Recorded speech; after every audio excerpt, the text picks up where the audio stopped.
Pieces left unturning time with a heart that gentle gloss. Come pass it by the living spurs in the quiet world. The day is worse. I'll keep the feeling great. A quiet song, a chance to stay silent, a place for wrong. No need to tell the truth. No need to pull me back before the beat is darker. Another track, I'll wake with all the days I roam. A path that graves and all becomes. I stand beneath the golden light and golden haze, what I've become. I'll keep the feeling great in here. The joy I am alone is fear. The mourner's pace within my hands, no breath. The joy is undistant. I'm not afraid of what I've been. I'm finding peace within my sin. The painful world beneath the skull, not finding place. I'll always home. I'll keep the feeling great and grow. A perfect grace and all becomes.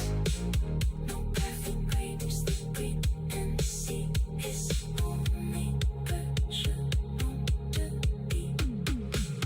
I've grown the stones of what to be, and those I fought to blank could be. I've gone inside to make it rain, and I'll be on the unity. I'll keep the feeling great and warm. A perfect grace and all becomes. I'll stay beneath the golden light and won't embrace. I'm always home. I'll keep the feeling great and warm. A perfect grace and all becomes. I'll keep the feeling great and warm. I'll make the feeling great and warm. Pieces left and turning tight. Morning light that paints the house.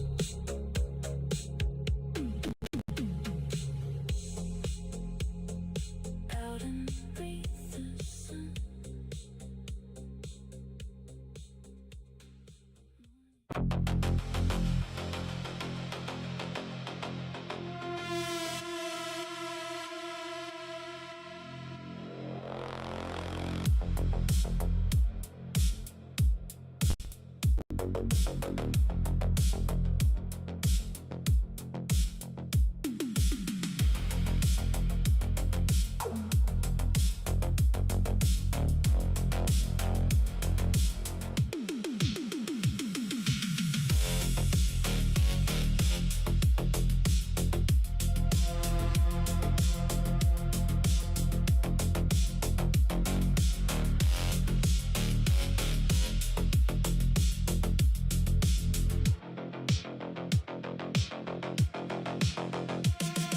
What's up, chat? What am I doing wrong? The stream's lagging. Never had that problem.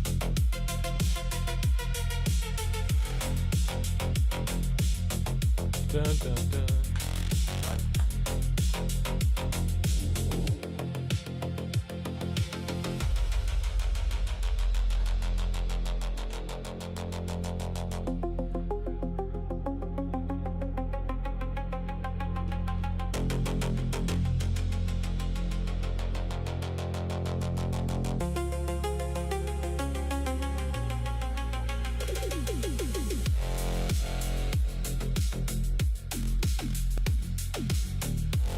hole in my wall. That's not good.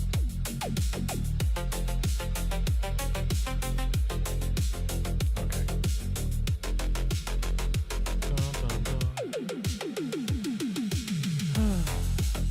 Hot today. Chat, it's super hot. You wouldn't believe how hot it is.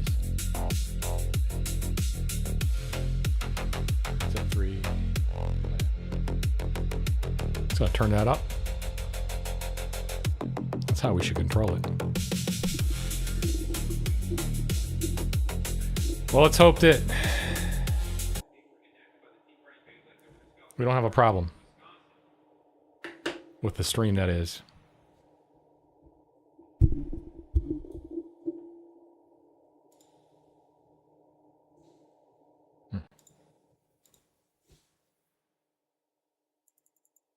There we go.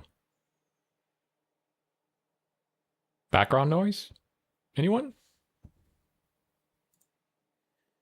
What does this do? About this. Oh. Why am I bypassing? That's dumb.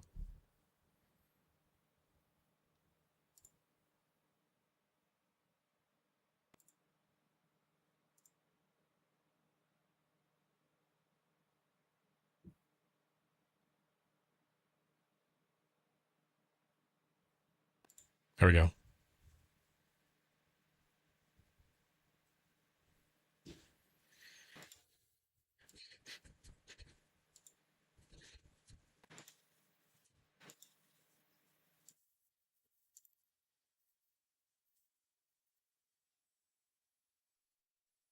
Damn.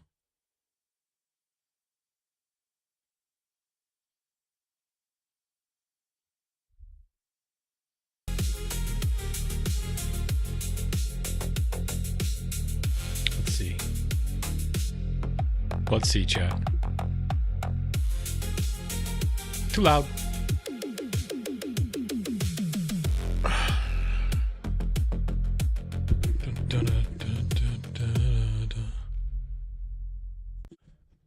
All right.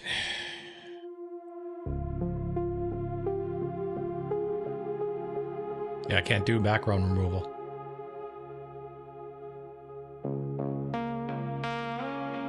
Probably because it's so hot in here. That's why. Computer's like, I can't do it. Sorry, buddy. Alright. Let's check some shit out. We damn sure don't want to be a socialist nation. This ain't Denmark. No. This ain't Finland. This ain't Sweden. This is the United States of... We damn sure don't want to be a socialist nation. This ain't Denmark. This ain't Finland. This ain't Sweden. This is the United States of America. What you trying to say, You roll over to these borders with the vision and the fantasy. He's sweating. And the passion that, yo, here, I can achieve anything. I ain't trying to be like everybody else. I'm trying to be one-on-one. That's what this is about in America. What? We don't talk about that enough when it comes to the socialists. Stephen A. Smith erupts with the American spirit as the fires of this blistering message to the socialist wing of the Democrat Party. Sure, dude. Let's see. Okay, you want to see the room? Yep. There you go, chat.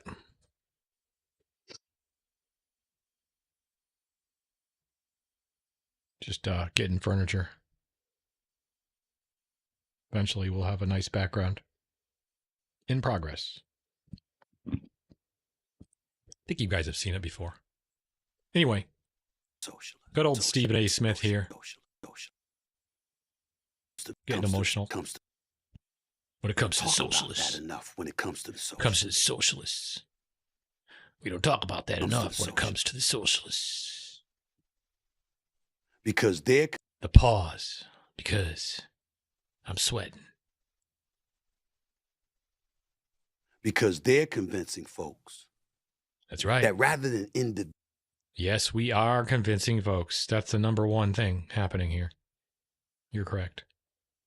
Visuals being a problem rather than lobbyists being a problem. They're trying to convince you America's a problem while they ask. No, lobbyists are the problem, dumbass. America ain't the problem. It's not what we're saying. We're changing America from inside out. Too bad. Are over here profiting from the American system. No, it ain't about profit either. And the Democrats with their spineless, to you weak, guys. feckled selves are allowing it to happen. We That's damn right. sure don't want to be a... They are weak and feckled. That's why they're going to be easy to take over. As you can see right here, look. Check it out, my man. My man, where is he? Where is he? Look who it is. It's our king. That's right, chat. We talked about 66. You have one star only. You consider that. On the other side, you have 3. The senators, I'm trying to get... Who you guys root for? I hope that this shares with people who are incarcerated here on Rikers that they too are a part of New York City. The World Cup has been a magical moment for the entire city. These are New Yorkers, and they will be New Yorkers when they get out of Rikers. They're New Yorkers today, and I wanted to make sure that we can celebrate this moment together. Messi, World Cup, I guarantee you. Nope. No Messi. You know, it's not a sports bar. We can't get At least they beat England. That's okay, though. We got to eat on, so that was good, though. You know what I'm saying? So we got the, privilege of drinking stuff, eating food that we don't really get and you know what I'm saying? Like with me, I've been locked up 21 months, so it's been a long time since I had real food like that. These two teams are rivals for decades, and can we get any better than God, this? it's hot in there.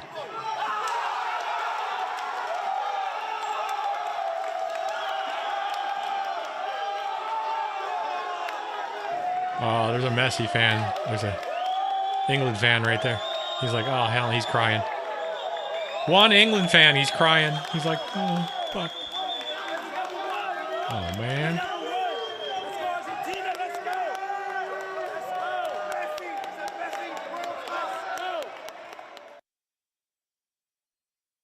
I'm not a big fan of Argentina. Let's just say. Chat.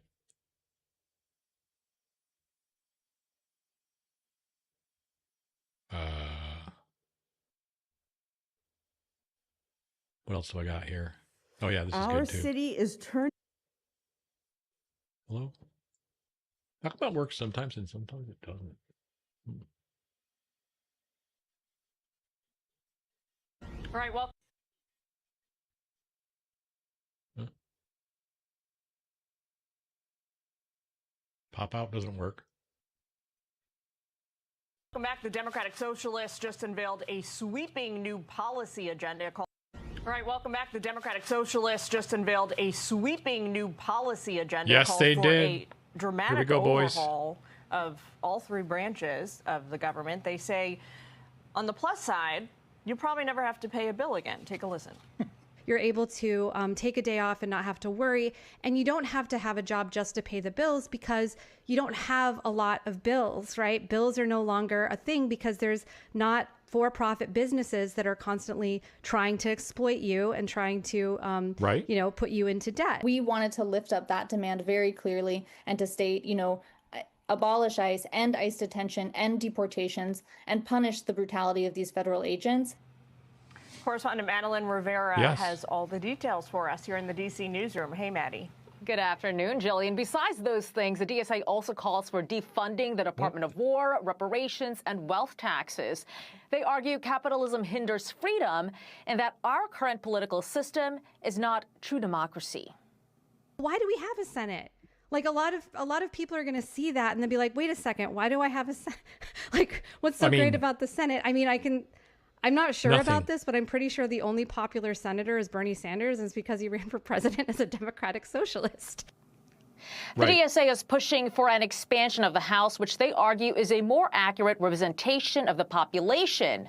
And they want the Supreme Court to be replaced by a judiciary chosen by and subordinate to Congress.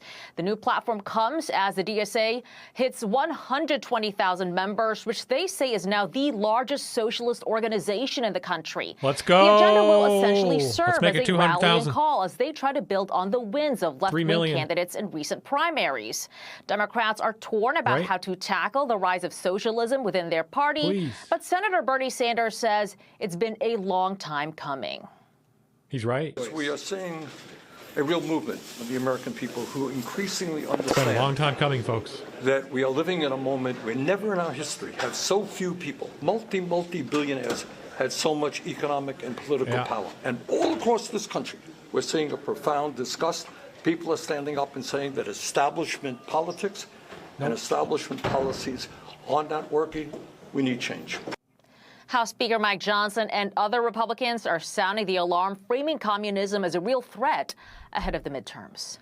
Let's just see what the average American thinks about this. This is the comment section. Let's see what the average person thinks of the Democratic Socialists and what they want to do to America. Why isn't anyone stopping them?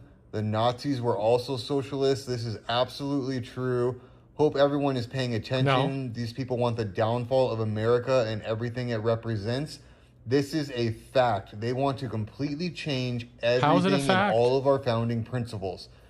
It's very sad and scary. So many people believe these people. We must stand for our republic. Control just like Cuba, and you will have bread and food lines just like them. What's crazy is people believe this. There's no bills in Cuba either. This is absolutely true. You'll see people just standing around with a soccer ball because they have nothing to do all day. There's no money. There's no food. There's absolutely nothing. These people are crazy, very disturbing. We are doomed. Republicans' only thing that can save America. Communism is what they want. This is a fact. Do they really believe their own BS? Liberals have lost their minds. You have to go through socialism first. Every single comment says the exact same thing. These people are out of their mind. Nope, you're out of your mind, sir. Anyway, there's some dribble to start out. And then we have this. Should I do this? Okay, question, chat. This game I haven't played in a long time.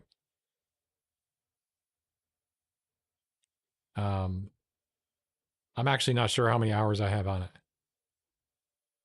Let's see, Steam. I think I had 1,000 hours on before it went on Steam. And I look at Steam right now. What do we got? It's my most played game. Not recently. My most played game, probably besides Overwatch, is this game at 1,400 hours on Steam.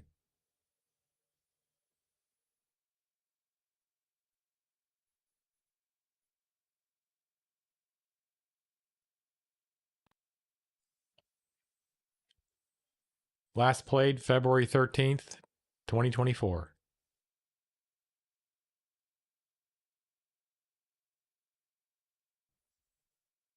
It would be like a new game, maybe. Plus, they got this. I'm stoked.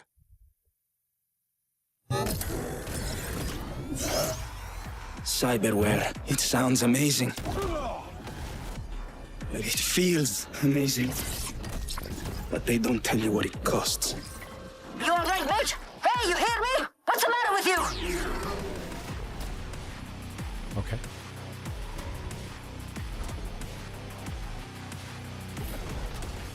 Is it the whole downtown section of Cyber?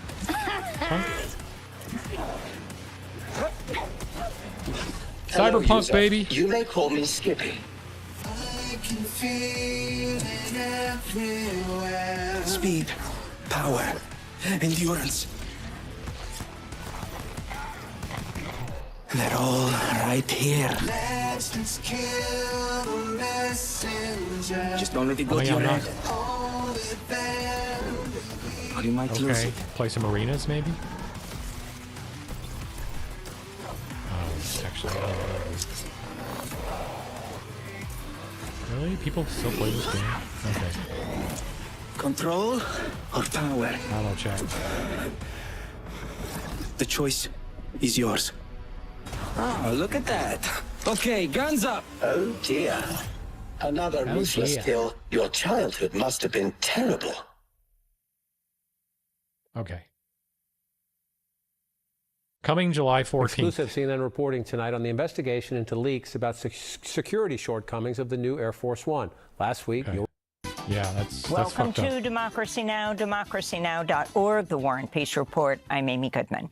The U.S. has struck Iran for a fifth consecutive day, targeting the capital, Tehran, and port cities, including Bandar Abbas, which is home to the headquarters of Iran's Navy. On Thursday morning, the U.S. fired on an oil tanker attempting to reach Harg Island in the Strait of Hormuz. In retaliation, Iran attacked Bahrain, Kuwait, and Jordan. Iran's military warned if President Trump follows through on his threat to strike civilian infrastructure, it would strike all infrastructure across the Gulf. At least 35 civilians have been killed by U.S. strikes in recent days, according to Iranian. I guess that 1060 that's mounted in there in my streaming PC, I'm pushing it to the limit. Pushing about 13K. Authorities. This is President Trump speaking from Pennsylvania Wednesday. Wow. They want to settle so badly. They don't like what we're doing. That's right. And we won the war again for the 90th time.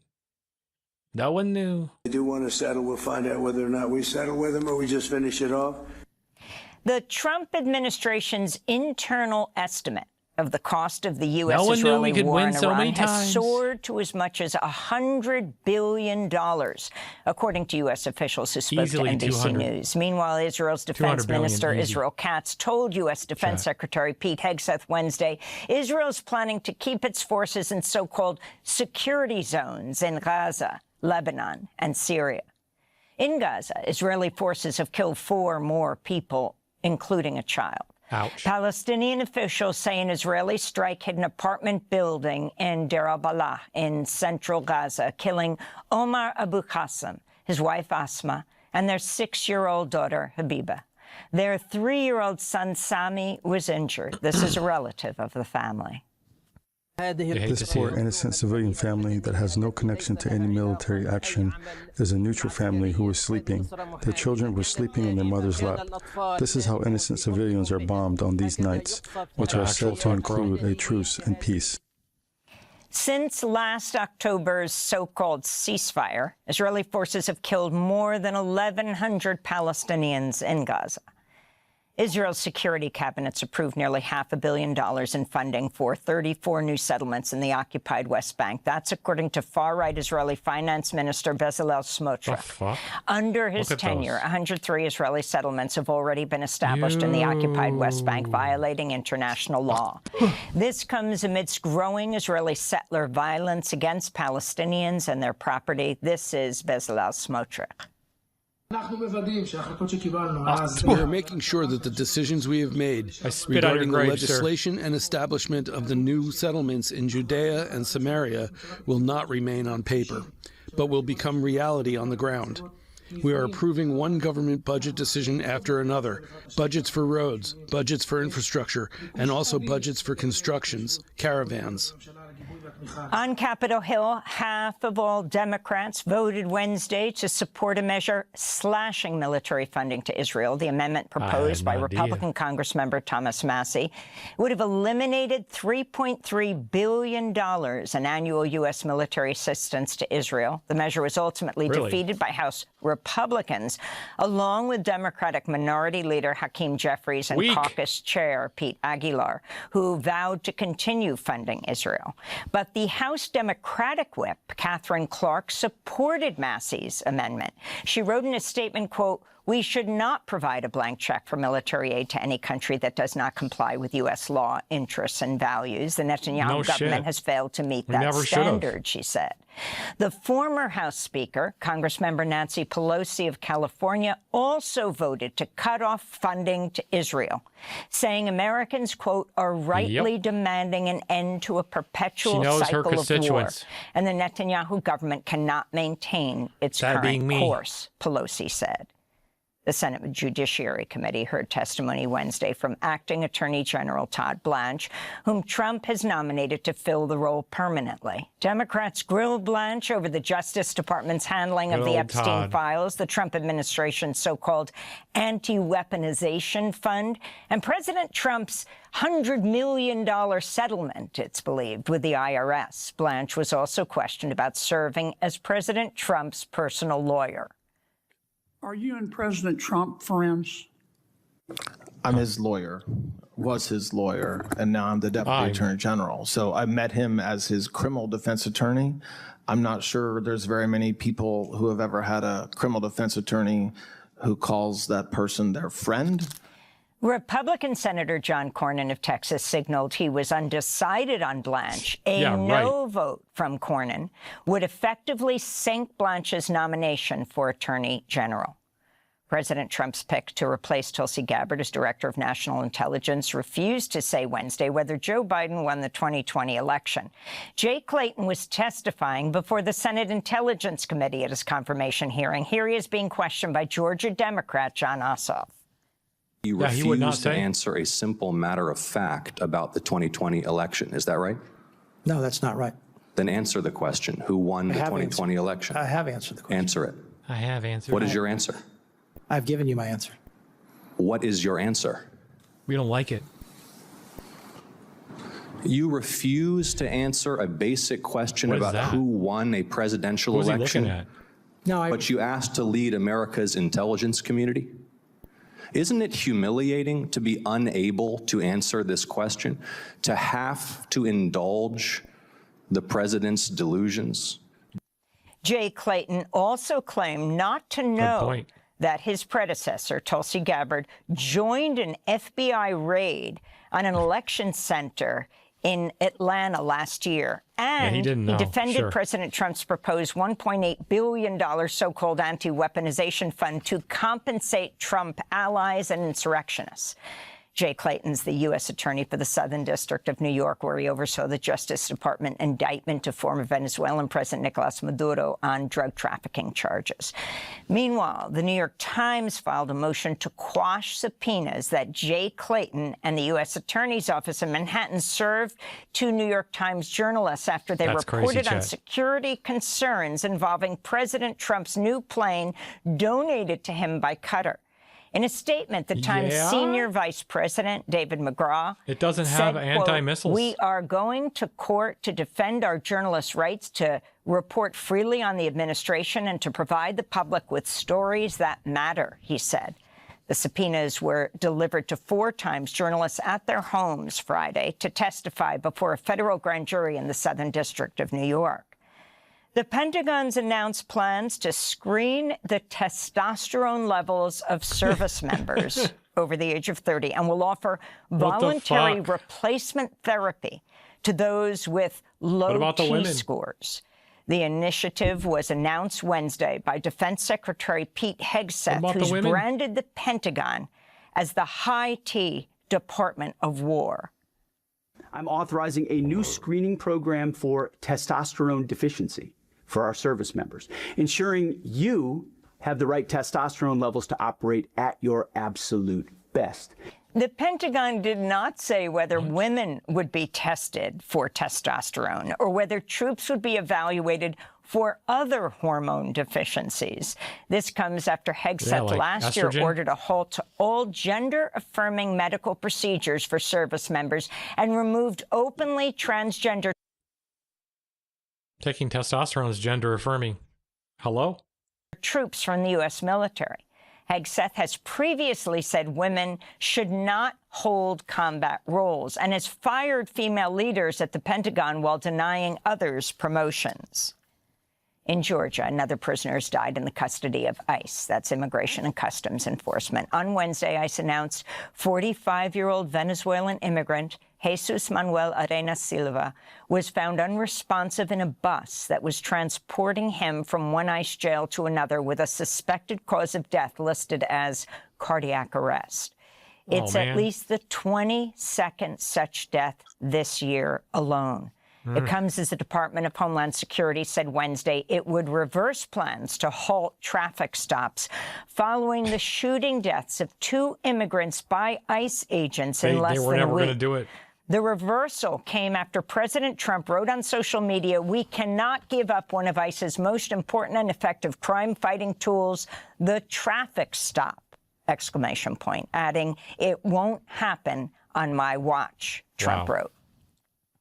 About 100 million people in North America are under air quality alerts today as a thick blanket of smoke descends on cities from the upper Midwest to northeastern states. Overnight, air quality readings reached hazardous levels in cities including Minneapolis, Detroit, and Toronto. Forecasters warn New York and many East Coast cities will spend another day under hazy orange skies. More than 1,000 active fires are burning in Canada and dozens more in Minnesota. Meanwhile, more than 100 million people from the plains to the East Coast face heat advisories or extreme heat warnings today, with a massive heat dome bringing triple-digit heat and record temperatures to many areas. Definitely hot here. And here in New York City, dozens of pro-Palestine activists gathered for a vigil to demand the release of Dr. HasanAbi, the director of Gaza's Kamel Adwan Hospital, who has been held in Israeli detention without charge since his abduction by Israeli troops 18 months ago. International calls to free Dr. Abu Safia have been mounting over the past month as his family and lawyers say he's facing possible death due to torture and medical neglect. This is Pam Sporn, a member of New York City Jewish Elders and Jewish Voice for Peace. We're out here today, along with Doctors Against Genocide, to demand the release of Dr. Abu Safia, but also all Palestinian healthcare workers that are imprisoned in Israel, Israeli prisoners, and also all Israeli detainees who are Palestinian. And those are some of the headlines. This is Democracy Now!, democracynow.org, The War and Peace Report.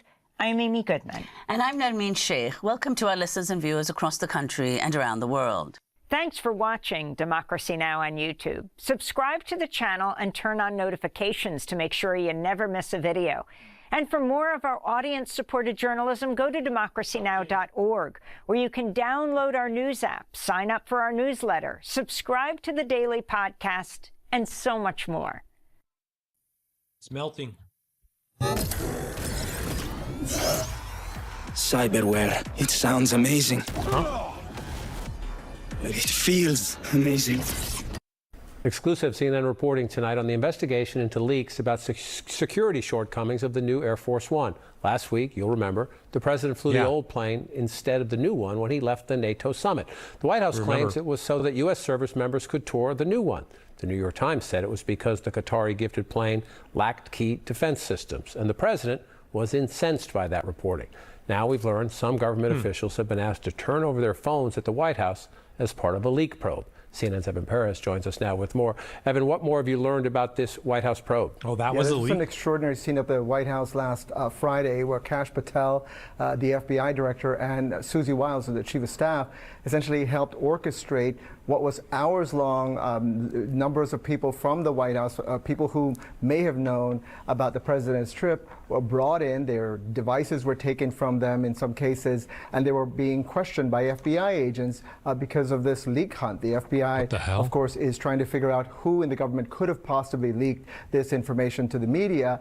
And the president, as you pointed out, John, is very much obsessed with this. And that, again, took place at the White House. We have a statement from the White House about this unusual scene. They said leaks that jeopardize the safety of the president, his staff, and a traveling press pool are dangerous and a threat to national security. The White House takes these leaks seriously and will do everything legally to ensure the individual or individuals are caught, and it does not happen again. That's, of course, from the White House this evening.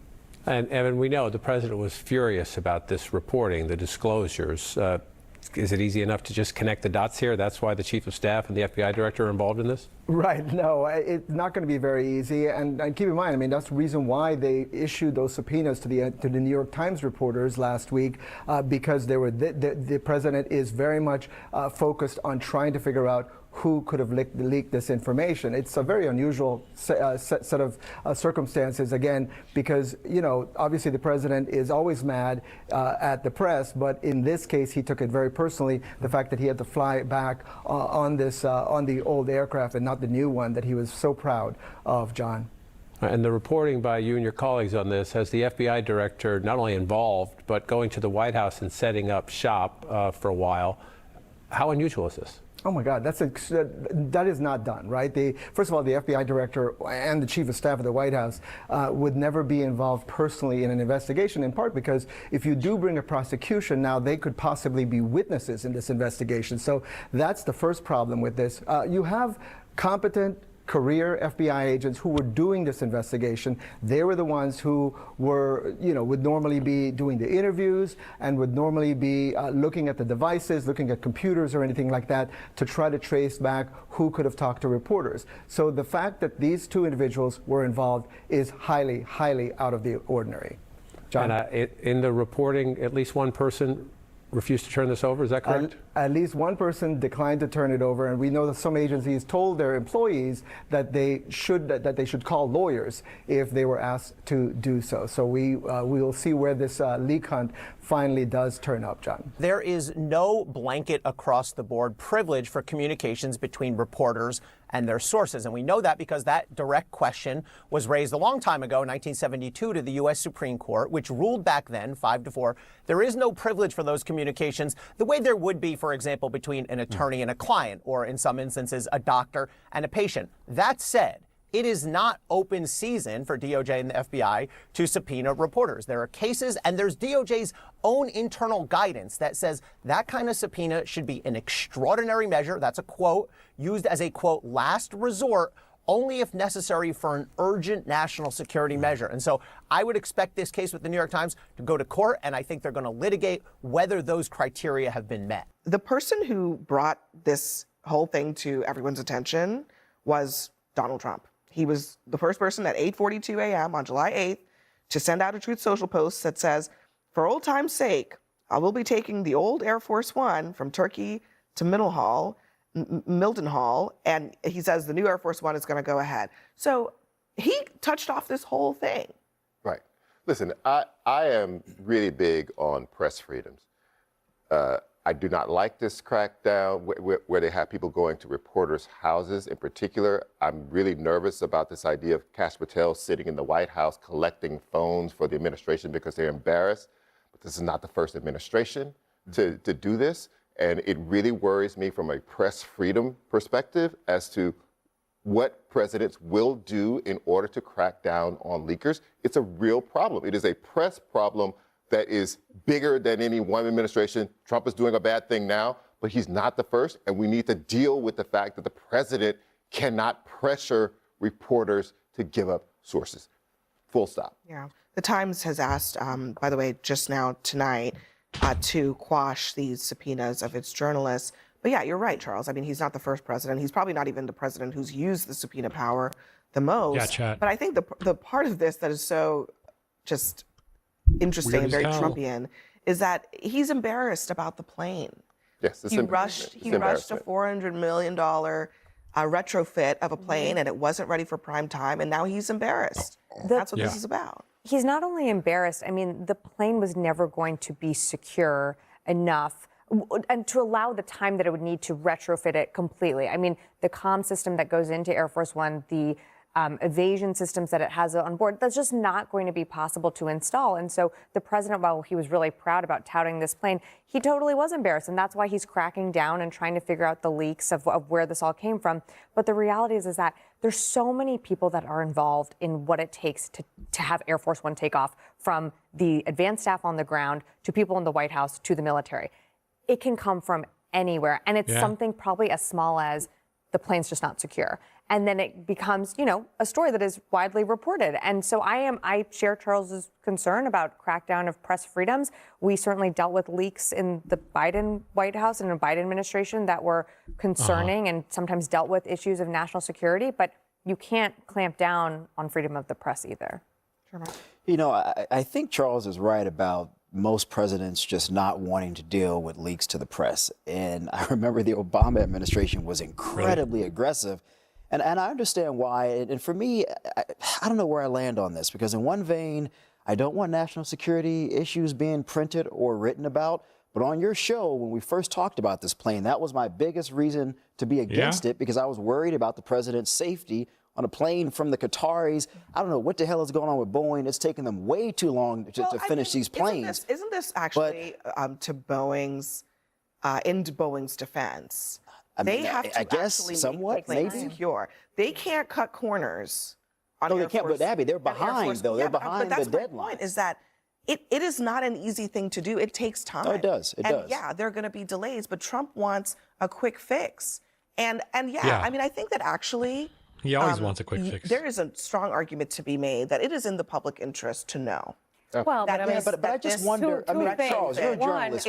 What's the line for what you don't? There are presidents on this plane, right? If there are going to be presidents on this plane, and they want to make it seem like the plane is safe, but the plane is not safe. There's a public interest. Abby, what's the line? Two things. One, it strikes me that this White House is taking far more consequences to find out who leaked information about this plane, which I feel like, to your point, Donald Trump blabbed all about, than they did with Signalgate, for example, which to me seems like a far more serious concern of national security. And also, it's Trump who told us he wasn't going to be on the new Air Force One. It's Trump who told us the Israelis had told him that the Iranians were targeting him. It's Trump who can't shut up about being the #1 target of the Iranians. So maybe somebody should go look at his phone and his mouth. Fox News alert, our U.S. warriors put a bullseye on Iran's military command centers, air defense sites, missile and drone capabilities. And this round of war may be just getting started. President Trump reportedly considering expanding military action to force Iran back to the bargaining table. I'm Harris Faulkner. You are in the Faulkner Focus. Iran is limited in its fighting back mode because of the incoming that they are taking. But the radical Islamic regime is targeting American bases and facilities in Kuwait, Bahrain, and Jordan, as it always has through its proxies. Our wide battle footprint, though, extends to the oil shipping lane, the Strait of Hormuz, and U.S. forces disabled a Curacao flagship that was trying to violate the U.S. blockade on Iranian ports. U.S. Central Command confirming our forces fired Hellfire missiles at that ship's smokestack as it was headed toward Karg Island. Here is President Trump. We're doing really well with Iran. The Islamic Republic of Iran is not happy right now. Should have been done 47 years ago. Should have been done at least during the 47-year period. And it wasn't. Other presidents didn't do what was right. They should have done it a long time ago. It would have been much easier. And they want to settle so badly. They don't like what we're doing. And they do want to settle. We'll find out whether or not we settle with them or we just finish it off. A Wall Street Journal headline here, Trump leans toward expanding U.S. military operations in Iran. And here's a quote. While preferring diplomacy, Trump was briefed this week on options, including the use of ground troops and bombing Pickaxe Mountain. Complete coverage now on the United States-Iran escalation. Mountain. Former Secretary of State Mike Pompeo is with me in moments. I want to begin with senior correspondent Mike Tobin, who is in the Middle East. Mike. And Harris, the blockade is in effect. 2 ships have been turned around. One, as you mentioned, has been fired on. That ship that was fired on is flagged out of Curacao and christened the Belma. The U.S. says that big ship was headed toward Iran's primary oil hub, Karg Island. As the ship ignored multiple warnings, the U.S. fired a couple of Hellfire missiles right into the smokestack. The U.S. has fired deeper into Iran than it has in this round of fighting. Iran state media says air defenses near Tehran triggered yesterday. The U.S. says the strike reached 100 miles outside of Tehran. An army barrack was hit to the southeast of Iran. Most of the strikes still concentrate on the coast to degrade Iran's ability to threaten shipping. All the public statements from Iran are defiant. A tower. The criminal United States continues its lawlessness and its efforts to destabilize the region. First, we once again stress that under no circumstances and in no way will we allow the United States, as a foreign and extra-regional country, to interfere in the Strait of Hormuz. This is Iran's inviolable red line. A woman with dual U.S.-Iran citizenship has been released from Iranian captivity. Dina Karari is her name. She was arrested while visiting family back in 2024 and charged with espionage. Her lawyer posted that the charges were bogus. She is now on her way back to and Iran is once again firing at its neighbors. The Petra news agency out of Jordan says that 8 hostile aircraft were intercepted. Iran says those were drones and they were firing at U.S. bases in Jordan. Back to you, Harris. Mike, thank you very much. And focus with me now. Mike Pompeo, a former Secretary of State and a Fox News contributor, also led the CIA. You've done a lot of things that we can apply to the situation to tell us really what we're dealing with now with Iran. They've been hit. We know they're decimated militarily, yet they can still reach our air bases and so on and so forth. Your thoughts at this moment? Yes, Sarah, those are both true. We have to hold each of those thoughts in our head at the same time, right? You're right. How? Their military has been decimated. Their leadership has been taken out at multiple levels. They are poorer. That is, they have less economic resource than they had before Epic Fury and what President Trump has done. Are you kidding me? At the same time, you can see that they can still reach out and touch the strait. They can still cause problems. They can still fly drones into Jordan. They can come at U.S. military bases. And I think the way you tie them together is with the fundamental notion that these guys aren't going to give up. Until it is the case that we fundamentally change the nature of the regime, and we're not there yet. And so an economic blockade is absolutely the right answer. President Trump's got the right end of the stick on that for sure. Second, continuing to degrade their ability to deny commercial access to the Strait of Hormuz. We need to do that. When we get that back open and we have the blockade in place, the pain level, the economic level for the regime itself will become so onerous that in the end, I'm confident that they will change the nature of what it is they're doing. It's not about diplomacy, right? There's no negotiated solution today. They're not feeling it sufficiently. This is going to take a fair amount more work, and President Trump is right to be at it. And you can see the escalating attacks that we're making are going to deliver that for us. You know, it's interesting. I mentioned your CIA acumen and all of that. You spent a good portion of your adult life hunting down enemies and collecting information on them.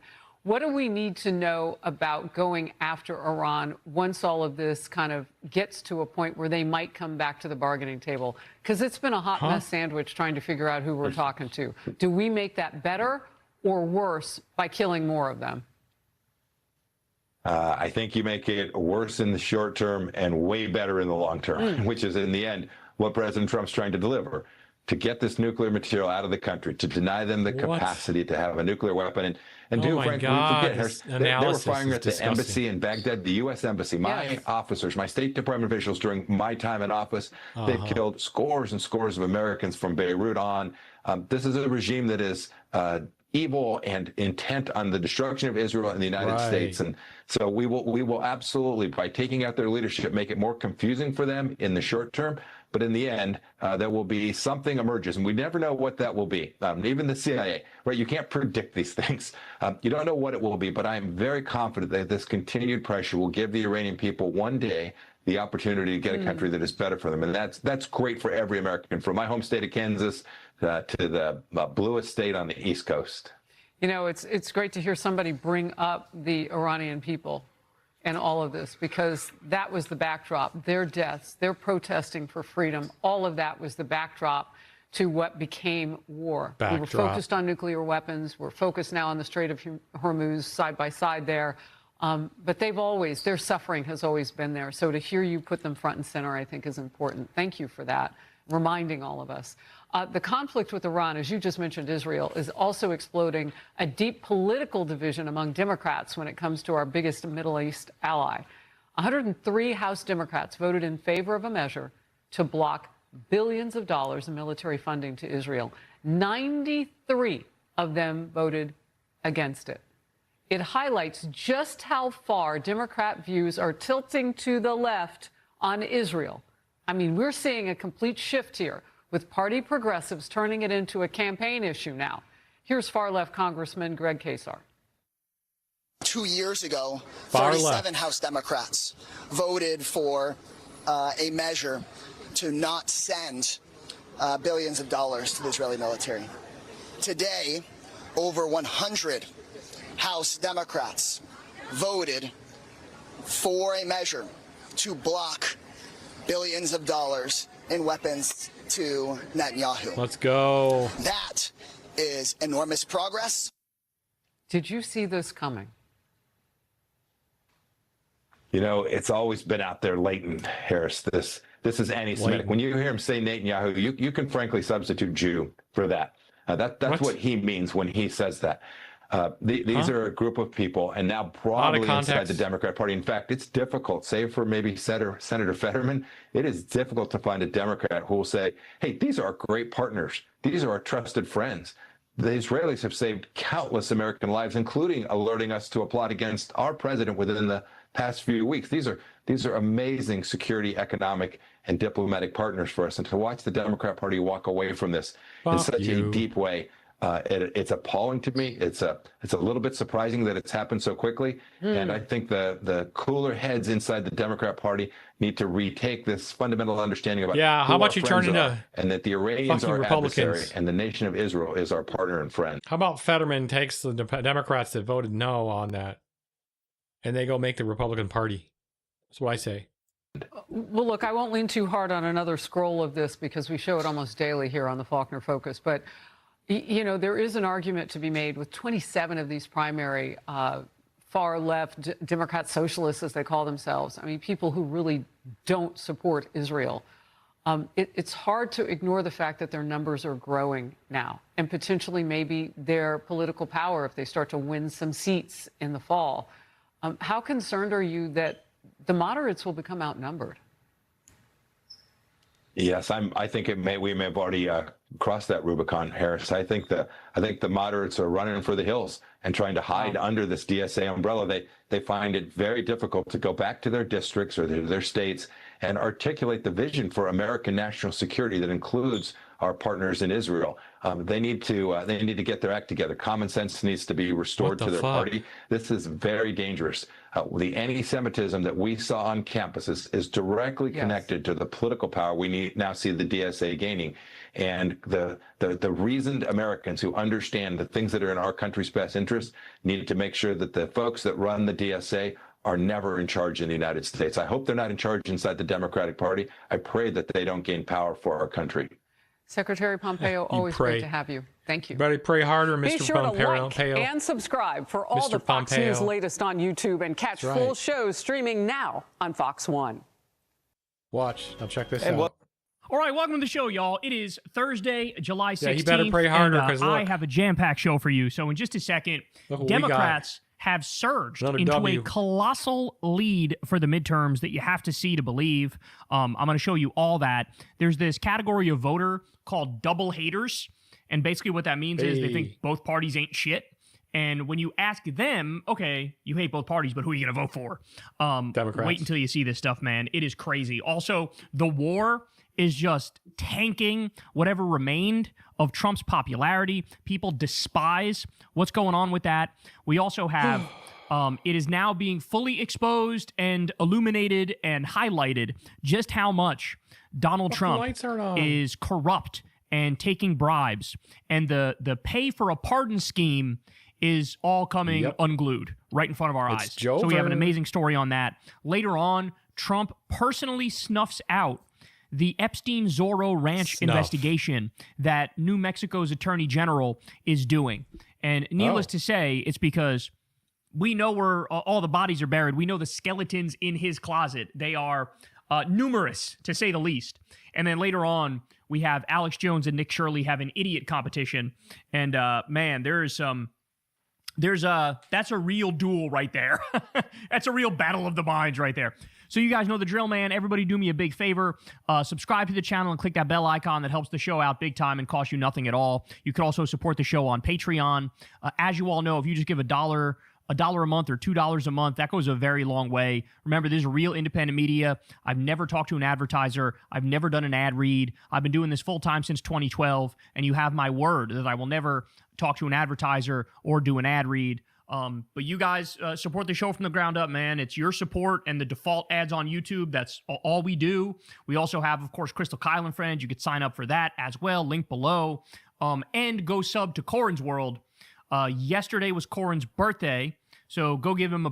And it's double haters, okay? I actually kind of love this term. Haters, okay? I actually kind of love this term. It's basically like when you talk to people and they say, yeah, I hate the Democrats and I hate the Republicans. They both are pieces of shit.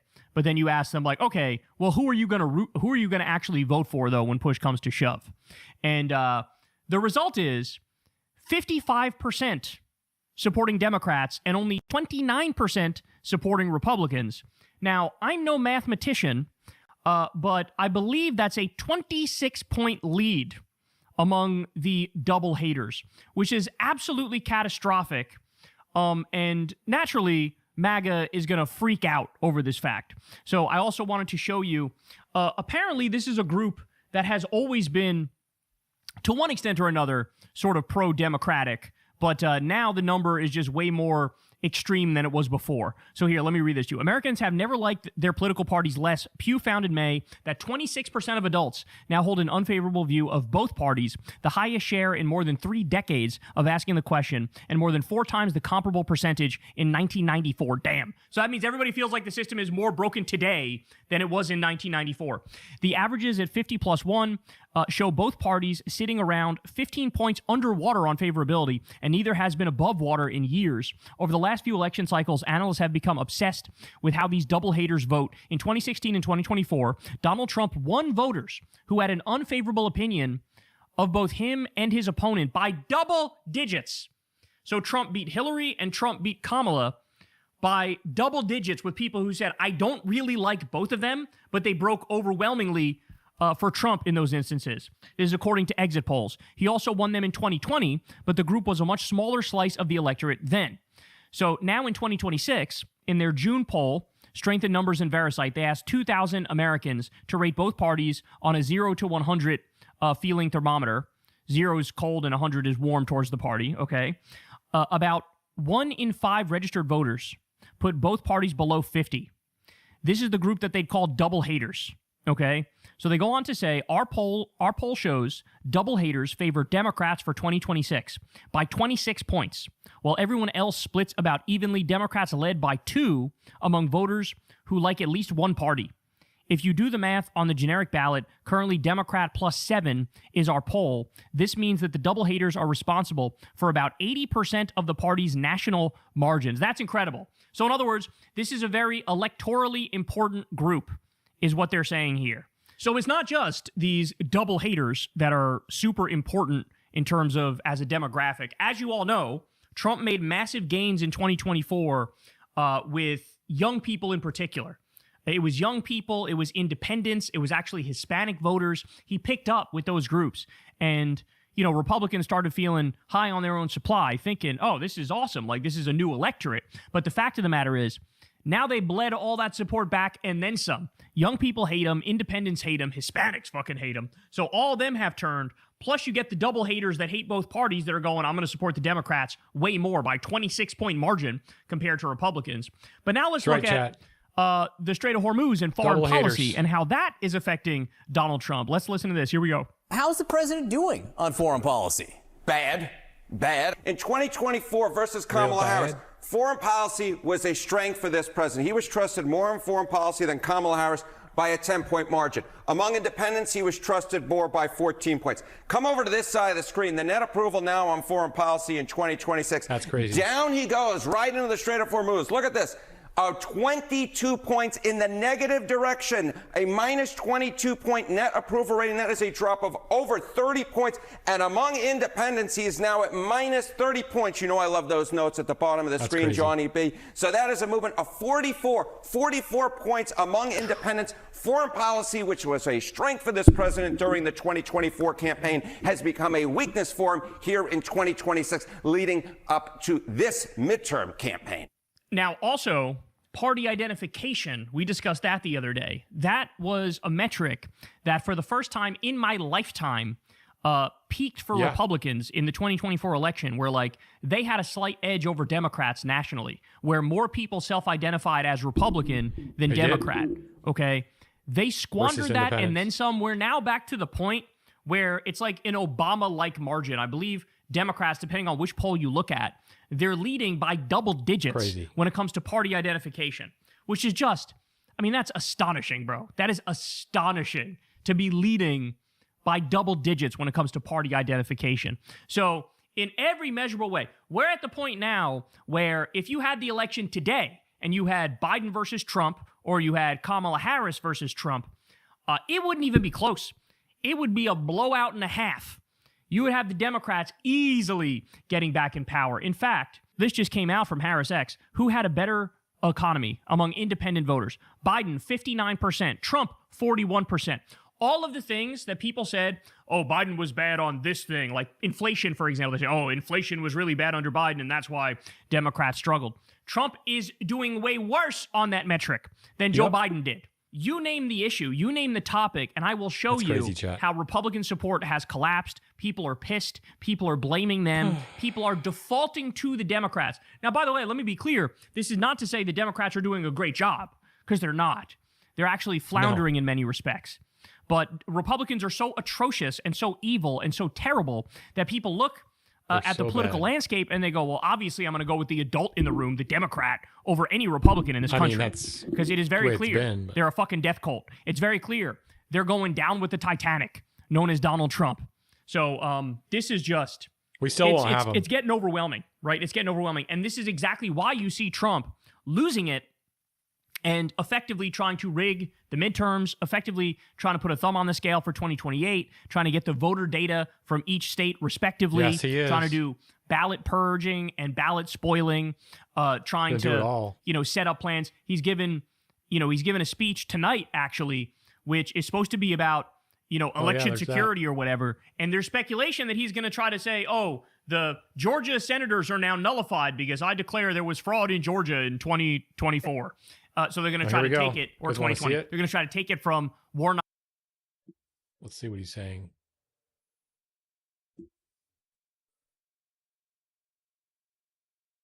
Hold on, let me pull it up. And Ossoff. And again, I'm telling you, listen, if I know anything about Trump, he refuses to acknowledge when he loses, period. That's this guy's whole personality. He's a liar. He's a cheater. He's a con man. He refuses to acknowledge when he loses. There's stories about him when it's the golf course, right? And he goes and plays in an event and he loses. It's a team event, a golf team event. He plays with Bill Clinton and Michael Bloomberg. No matter how deep they went, this intelligence underscores why we must take urgent action to ensure that our own system can never, ever be hacked or compromised like it was in the past. The fourth set of documents reveals that even when significant evidence of fraud has been detected, it has been buried and covered up.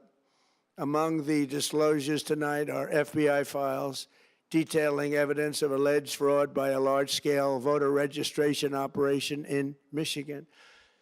In 2020, Michigan State Police raided a Democrat Get Out the Vote organization, corrupt group in Muskegon. And we're so concerned by what they found. They were just so concerned. They couldn't believe it, actually, that they contacted the FBI in Detroit. The documents state that some canvassers admitted to FBI agents that they signed voter registration forms in other people's names, submitted fraudulent registration for people who did not exist, and received gift cards tied to their number of applications that they produced. In other words, it was pay, play, and cheat. The FBI agents working on the case believe that crimes were committed, yet the Biden Department of Justice slow-walked the investigation and killed it. Tonight, I'm asking the FBI director to ensure that the matter is fully investigated and to work with the Department of Justice to prosecute those responsible for any crimes. Finally, to reveal just how vulnerable our elections continue to be, we are releasing the results of a stunning investigation by the Department of Homeland Security.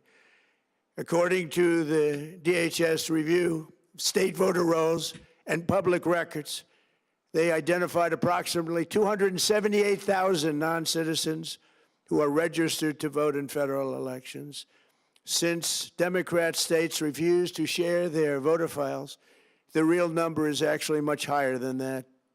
Yet, Even this limited analysis found more than 250,000 foreigners illegally registered to vote.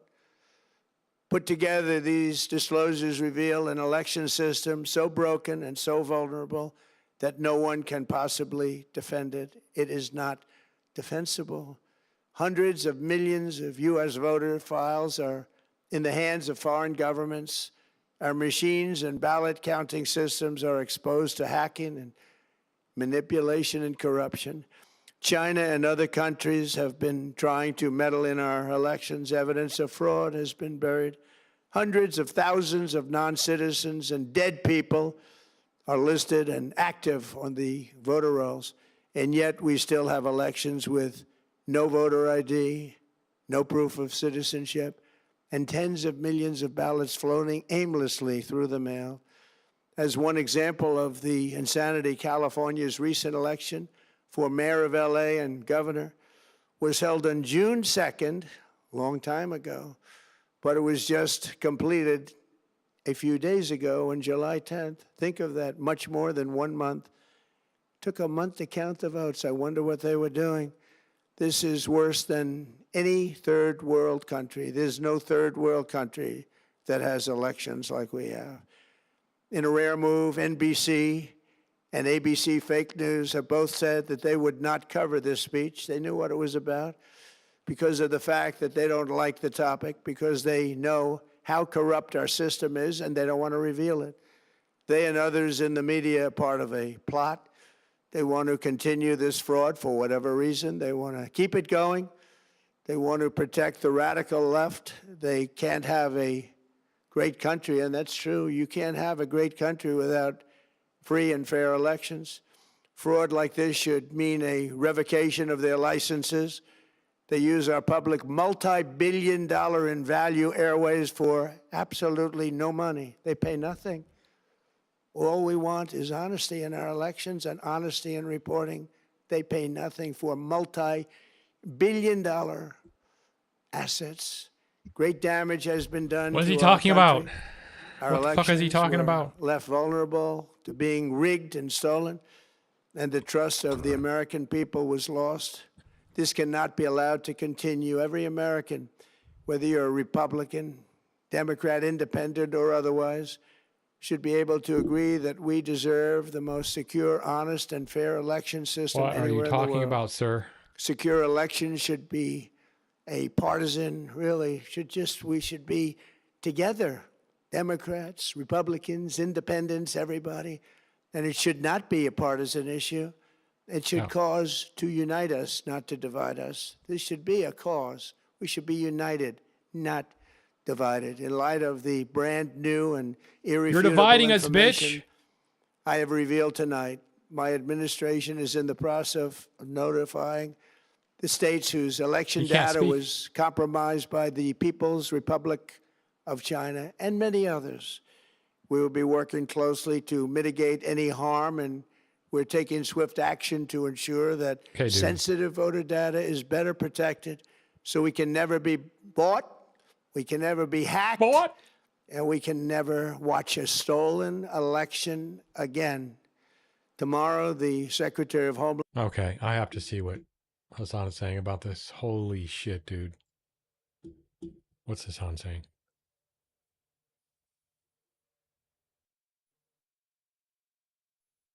Huh?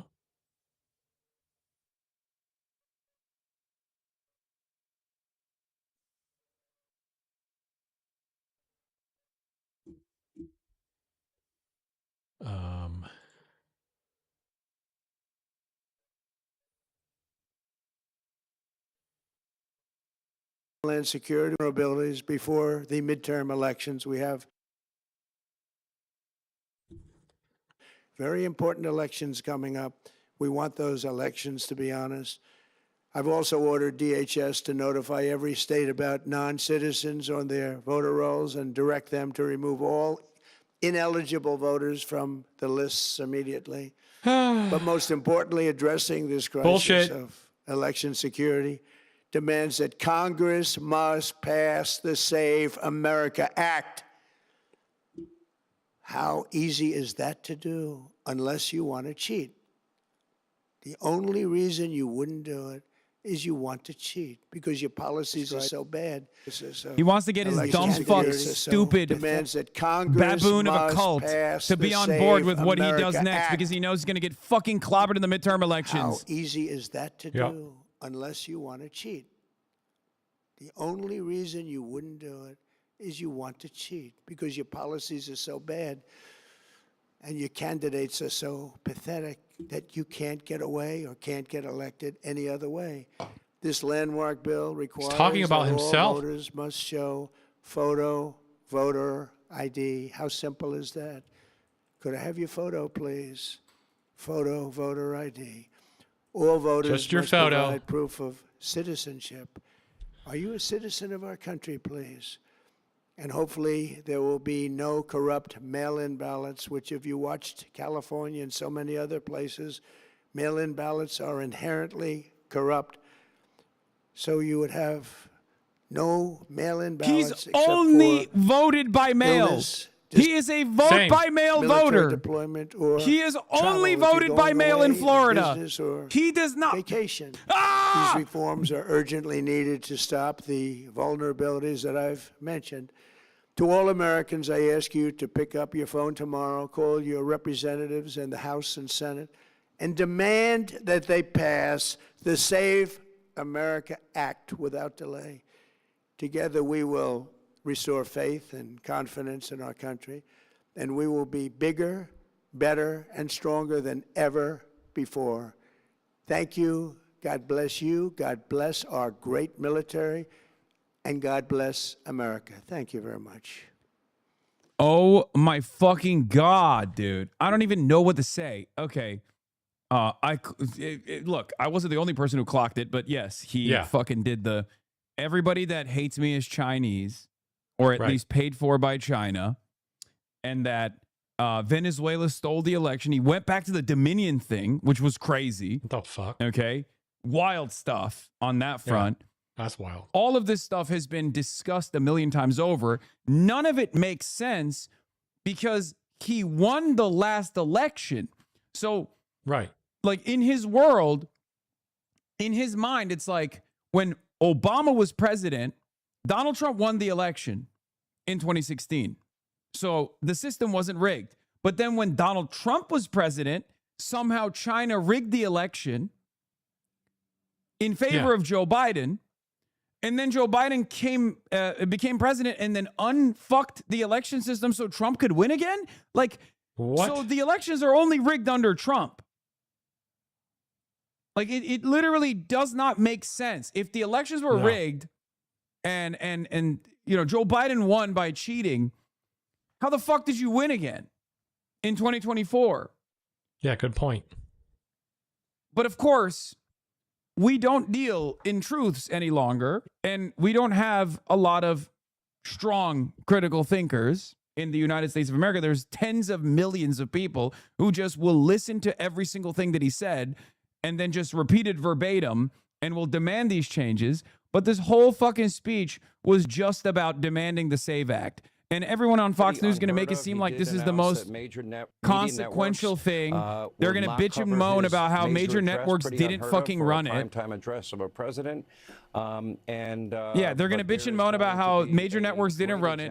Trump is probably going to demand that their licenses are pulled. And put on whitehouse.gov. Right? Anyway, here with more on tonight's speech. HasanAbi is with us. Aisha, he covered a lot of ground tonight. Also, 250,000 illegals. He claims these documents will now show we're registered to vote in our country.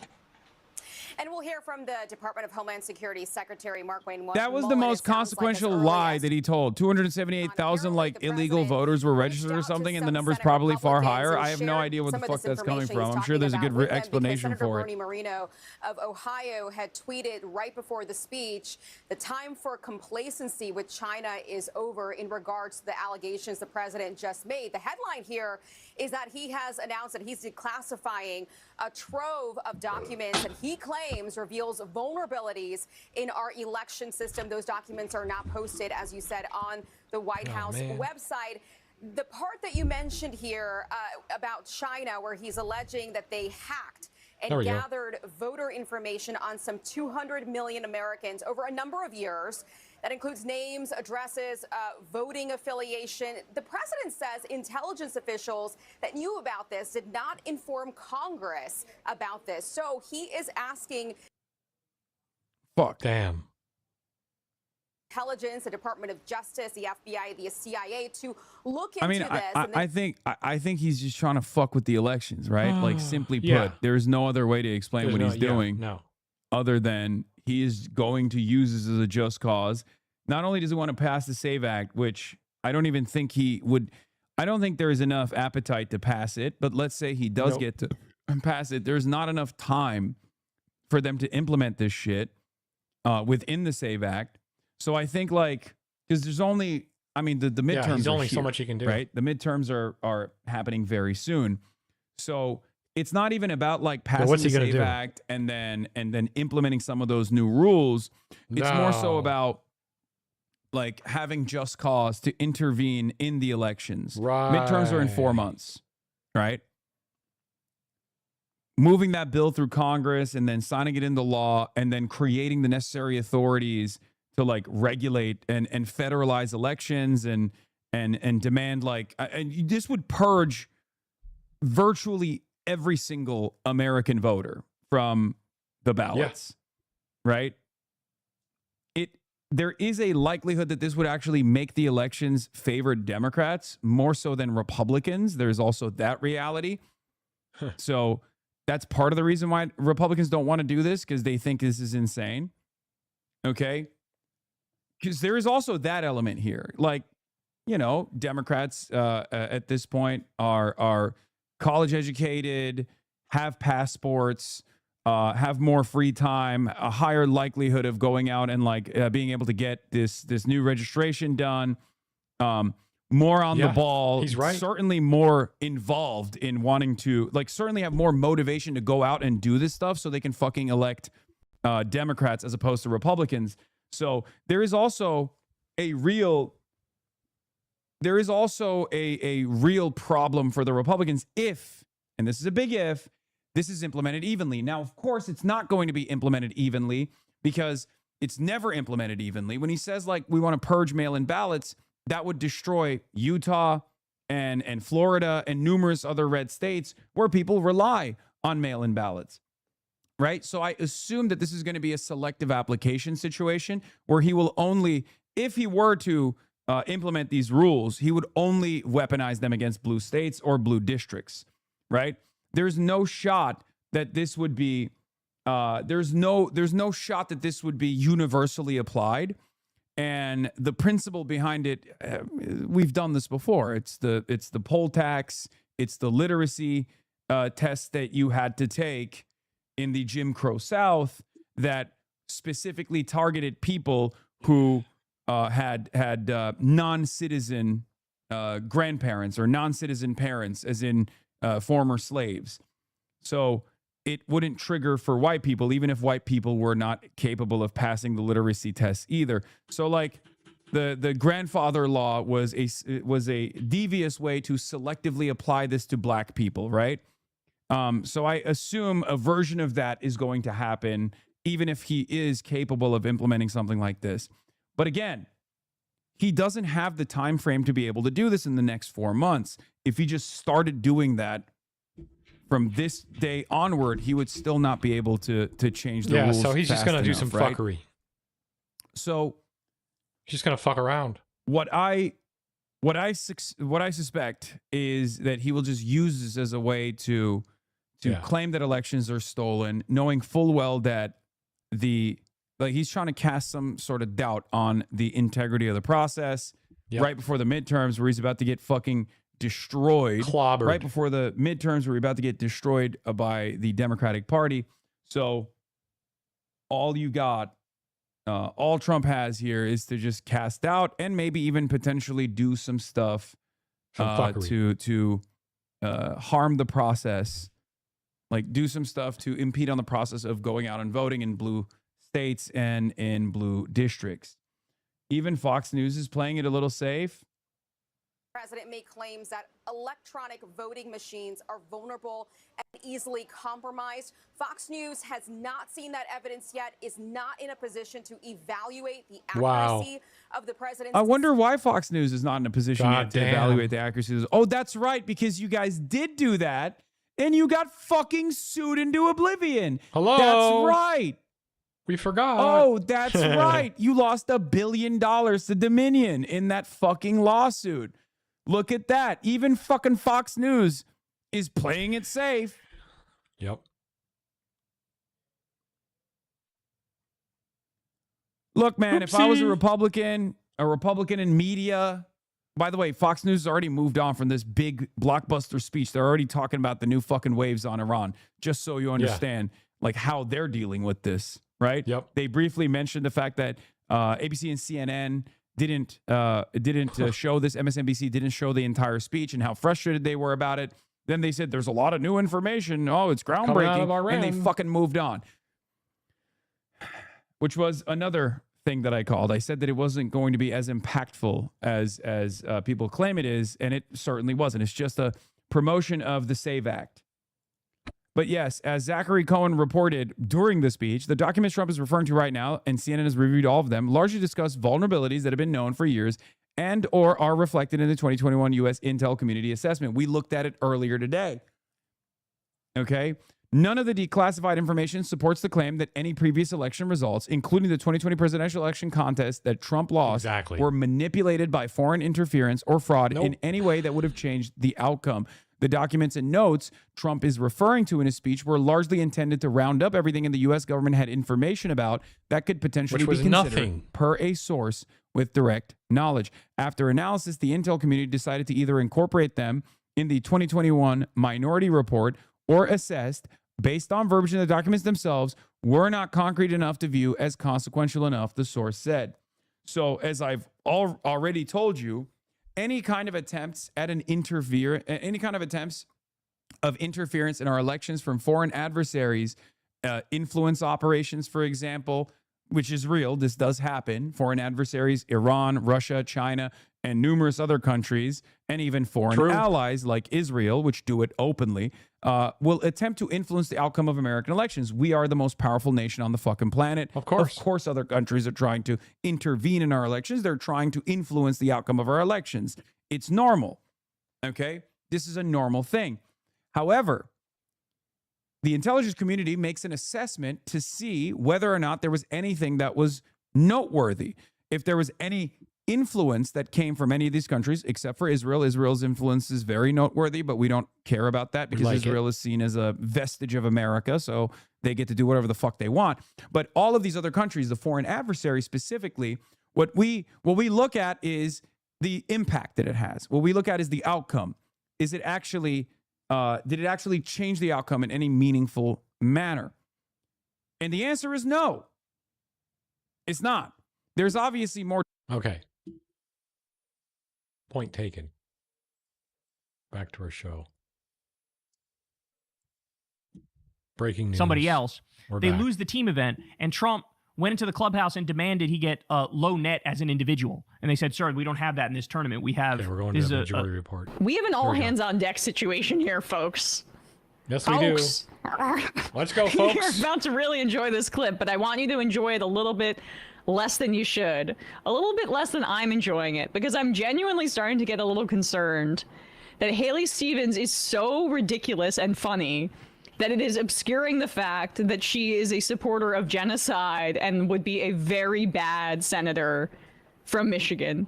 And I wonder if her team understands this and is leaning into her bizarre nature, because it's almost like the Trump effect.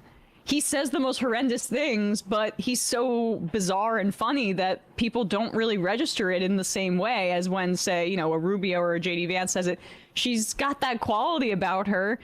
Here's a clip that was making the rounds on Twitter last night, and I must have watched this probably 12 times.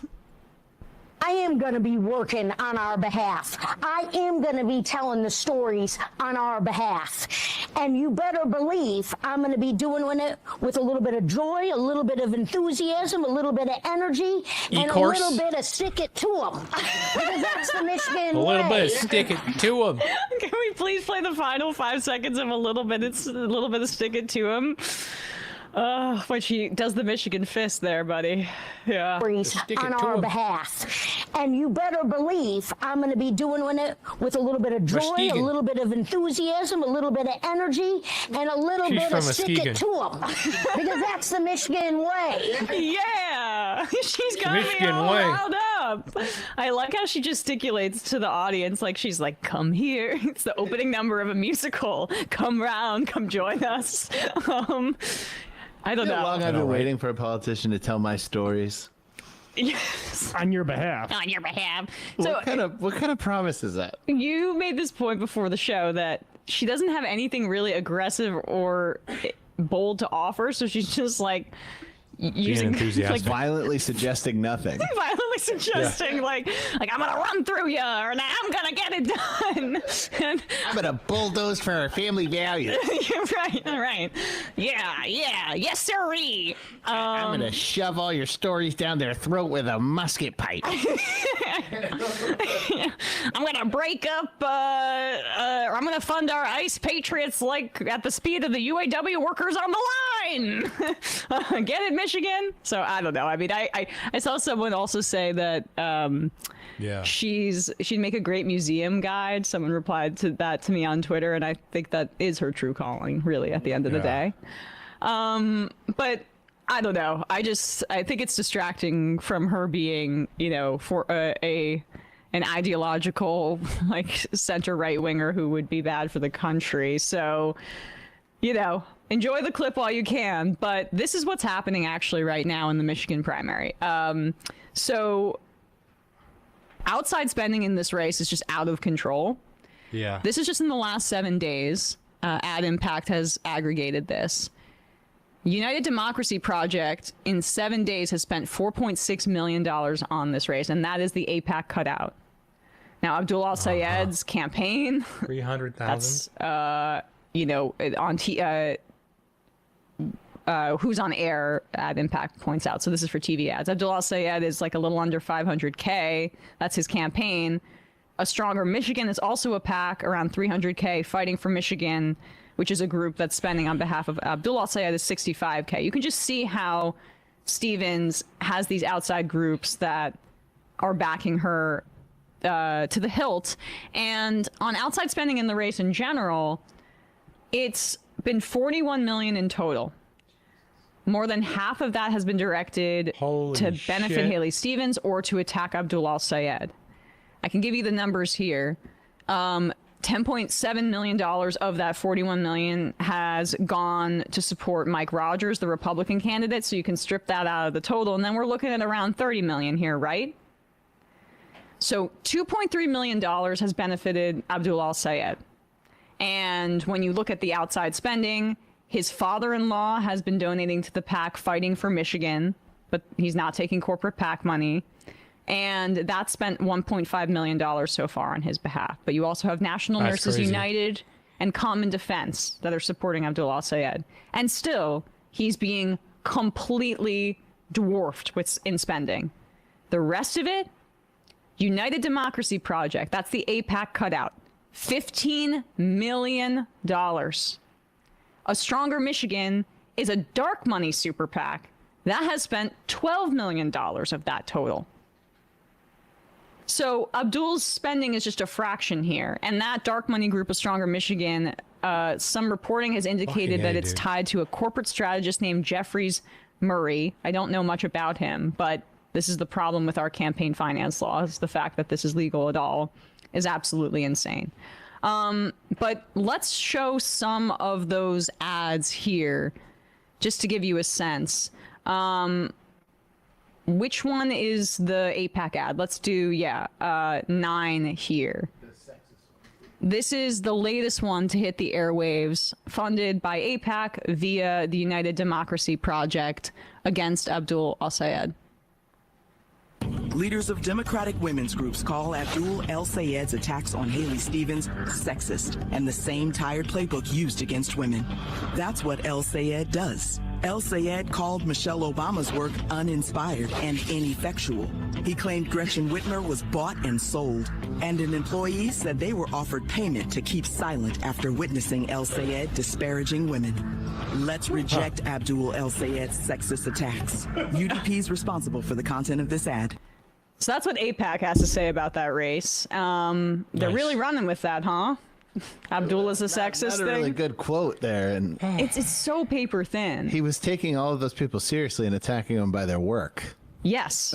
The cynicism, the idea that these are so-called women's groups, and Shannon Watts, who I've seen act like a psycho on Twitter, they are absolutely doing a disservice to any sort of anti-misogyny efforts. Yes. By using it to just smear people who aren't centrists. It's disgusting.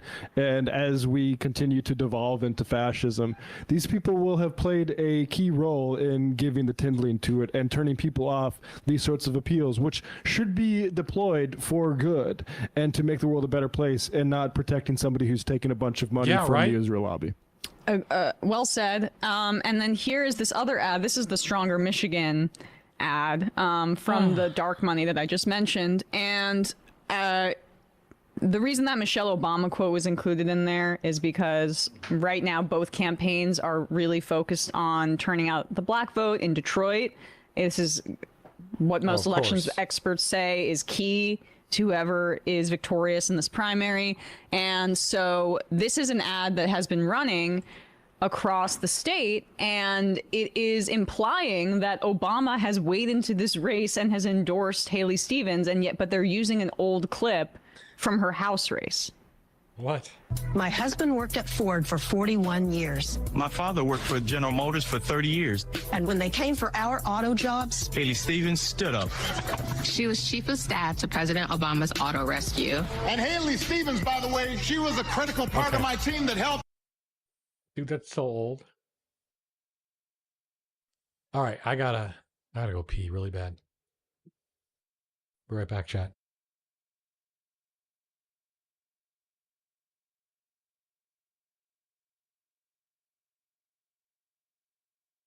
The Odyssey is this epic fantasy story, but it's fantasy grounded in the real world. It's set within a very specific geographical location and time. It partakes of a trend that we have seen in recent years to sort of, let's call it, de-heroize Odysseus. The reason I smirked was because there's a long history in Hollywood of white people playing characters that should be black people. I mean, Charlton Heston as Moses was kind of wild. We're trying to challenge traditional beliefs. Well, that's something Christopher Nolan doesn't usually do. This is a game he doesn't usually play. To make this national epic, which the Greek people feel is a continuous tradition from the 7th, 8th century, and not have a single Greek is kind of jarring when you go out of your way to get other people who would cause controversy and sometimes in a subversive manner. Is it better for your business model if this is a massive turkey or a massive hit? With the notable exception of Top Gun Maverick, there's no longer such a thing as an epic blockbuster with no strings attached. Christopher Nolan's The Odyssey, based on Homer's sprawling poem, is one of the biggest and most anticipated movies of the year. It's therefore no surprise that its release this week has been marred by furious debate about its historical accuracy, its colourblind casting, and its reputedly feminist undertones. Critics say it's Snow White on steroids, a beloved classic shattered by the woke wrecking ball of demonic Hollywood. This time they argue it's gone too far. The victims of the alleged woke washing are not merely fictional dwarf helpers, but the characters of a foundational text in the grand sweep of Western civilization. But are they missing the point? Isn't Hollywood's role to reflect the changing world around us and not simply parrot the legends of ancient history? We have not one but two epic panels to debate this, beginning with the classics. Well, Daniel Mendelsohn is a scholar, critic and best-selling author of An Odyssey, a father, a son and an epic. His translation of Homer's poem was published this spring in paperback. A.M. Wilson is a novelist, biographer and journalist, also the father of Emily Wilson, whose feminist translation of The Odyssey is said to be the basis of Christopher Nolan's new movie. But first, let's talk to the historian and senior fellow at the Hoover Institute, Victor Davis Hanson. Victor, great to see you. Great to have you back on Uncensored. What's your beef with The Odyssey? It's kind of a minor one. I think that I thought because that is considered the national epic of the Greek people, it might have been magnanimous of Christopher Lloyd to include someone in the tradition of Irene Pappas or Melina Mercouri, a Greek American actor. But the whole idea of cultural appropriation is very controversial. I have no problem with a character in a playing a role that the original author did not really envision, as long as it's symmetrical. And by that I mean, if you want to wear dreadlocks and you're white, that's fine. If you want to wear a blonde wig and you're black, that's fine, just so it's reciprocal. The only problem is when the character is so far off from what the author intended that it affects the narrative. So I don't think it would be wise to make a movie with a white Martin Luther King bio or a black Abraham Lincoln. It'd be too jarring. But I have no problem that he's using an African American character for Helen and Clytemnestra, or they're two characters. They were mythologically sisters, so there's no problem there. Zorba the Greek was played by a Mexican-American actor, Anthony Quinn. He did a brilliant job. It's only when it's so jarring that it's deliberately interrupts the narrative in a way that it's almost impossible to follow if it's a character deviation, or, if somebody has one arm and the character has two arms. But the Greeks were very tolerant of, and I don't really think that they had a notion of racial distinctions like we do. The Ethiopians are described by Homer elsewhere as the most noble of all people. So it's not. I don't think it's going to be. I don't think it'll affect the reception of that character, and whether Helen and Clytemnestra are well acted, or whether they enhance or detract from the narrative or the film adaptation of it, will depend on the quality of the performance. Yeah, and look, I agree with that. I think that what has caught most attention, and I think you have a view about this, is that Lupita Nyong'o, who plays Helen of Troy, she gave a recent press interview in which she seemed to criticize Homer for the lack of time he gave to women in his original work, instead choosing to tell the story from the masculine side, as she put it. Let's take a look. I'd be like, so Homer, how do you feel about the screen time given to these women, considering how little you spent with them? Okay. And then do you lean forward and look at him like that? Yes, like, remember us? Now, at the premiere of the movie, Samantha Morton, who plays the Greek goddess and sorceress Circe, took the opportunity to reinforce the idea that this was a feminist reimagining of the mythical story. Let's take a look at that. In history, women have been vilified, whether you're a midwife, whether you're, a herbalist, whether you're a healer, whether you're just in tune with the moon. Like, women have just been vilified throughout history, and I think that was my take on it. But also, Chris's interpretation of the original text and then, kind of condensing it into this, essential oil of Circe was phenomenal. And that I just worked from the text. It was all there for me. So basically, I think the modern vernacular would be Homer was a bit of a sexist pig. He made it all about men. And this film redresses the balance to make it actually more equal in terms of gender presence. Yeah, I'm not sure that's accurate. That's my vernacular version. Yeah, Lupita, she admitted that she had never read the Odyssey as an undergraduate or graduate. I don't know how you can do that in today's education at Hampshire and Yale, but so if she had read it, I think and had thought about it for a long time, it's one of the most pro-feminist works of Greek literature. And it's really the seminal work because Homer is contiguous with the rise of the Greek city-state. And if you look, there's every aspect of womanhood in that play. There's the loyal, crafty, brilliant Penelope who saves the kingdom while Odysseus is gallivanting around or is enduring all of these perils. She outwits these men. You've got Circe, who sort of reifies the idea that men can be pigs by actually turning them into pigs. She's all powerful. You have Athena, of the Parthenos, the virgin goddess, but she's also the goddess of wisdom. She's the most stable of all the Greek gods, and in some cases the most powerful. She's the person who allows Odysseus to get home. You've got Calypso, who kind of has created her own area where she defines her own sexuality. Then you've got, even in You've got Helen, the most beautiful woman in the world, and her sort of nefarious sister, Clytemnestra. So you've got almost every type of expression, whether it's domestic or single or divine, in that epic. And then you even have the monstrous women, the Scylla and the sirens, who are all powerful and kind of evil. So the main character is a male, but most of the males don't end up well or are not portrayed well, whether it's the 102 suitors or it's the crew of Odysseus that always breaks his advice to be moderate and temperate and not offend the gods, and they all end up dying, or it's the weak-kneed Menelaus, or it's the haughty but not very talented Agamemnon. So it's, I would say for that period it was probably composed somewhere orally around 700 to 675, that was one of the most enlightened works of Western literature in the history of Western literature. So I didn't understand the criticism of the actresses, but I haven't seen the movie yet. Well, let's bring in some of our other guests, A.M. Wilson and Daniel Mendelsohn, to start with. Well, A.M. Wilson, your own daughter, Emily, wrote what people have perceived to be a kind of feminist translation of the Odyssey. Do you recognise that characterisation? I mean, from what Victor was just saying, it sounds like it didn't particularly need feminising, but what is your view?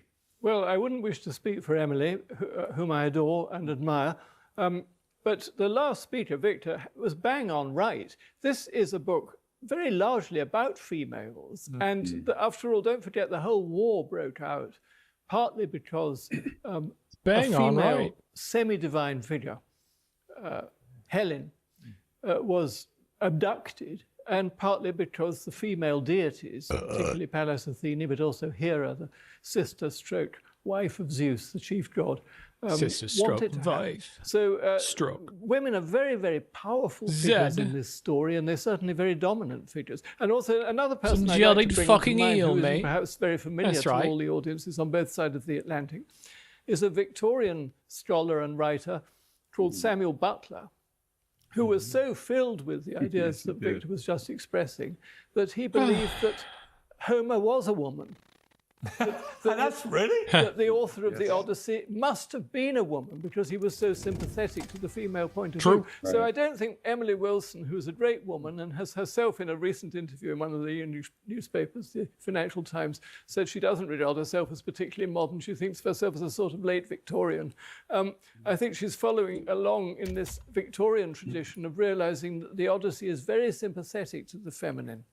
So, just to be clear, I mean, you're not speaking for Emily, but no, I'm obviously not. She wouldn't like me to speak. Right, but you know her view about I don't think Emily Wilson, who's a great woman and has herself in a recent interview in one of the newspapers, the Financial Times, said she doesn't regard herself as particularly modern. She thinks of herself as a sort of late Victorian. I think she's following along in this Victorian tradition of realizing that the Odyssey is very sympathetic to the feminine. So, just to be clear, I mean, you're not speaking for Emily, but no, I'm obviously not. She wouldn't like me to speak. Right, but you know her view about this. I mean, is she a little bit taken aback by this raging online debate about the supposed over-feminizing of the movie, because that in some way goes against the integrity of the original Odyssey? Well, Emily is a US citizen. She knows what the United States is like. And she knows that there are sort of culture wars going on all the time. So she's not taken aback by anything, I don't think. She's not taken aback whatsoever. Let me bring in Daniel. So, Daniel, you've been quite critical of the translation for being too keen to strip the heroic and masculine out of the original Odyssey. Is that right? Yes. Sorry? Which translation? Well, of Emily's version for the movie. Well, my criticism of Emily's translation, I think, has to do with the way that it partakes of a trend that we have seen in recent years to sort of, let's call it, de-heroize Odysseus. Right. So I think, when there's you're talking about masculinity, then. Two alternative possible translations for a word describing Odysseus, she'll use the most pejorative possible word. So, for example, there's an adjective in Greek that most people translate as extremely cunning or extremely clever. She translates it as liar.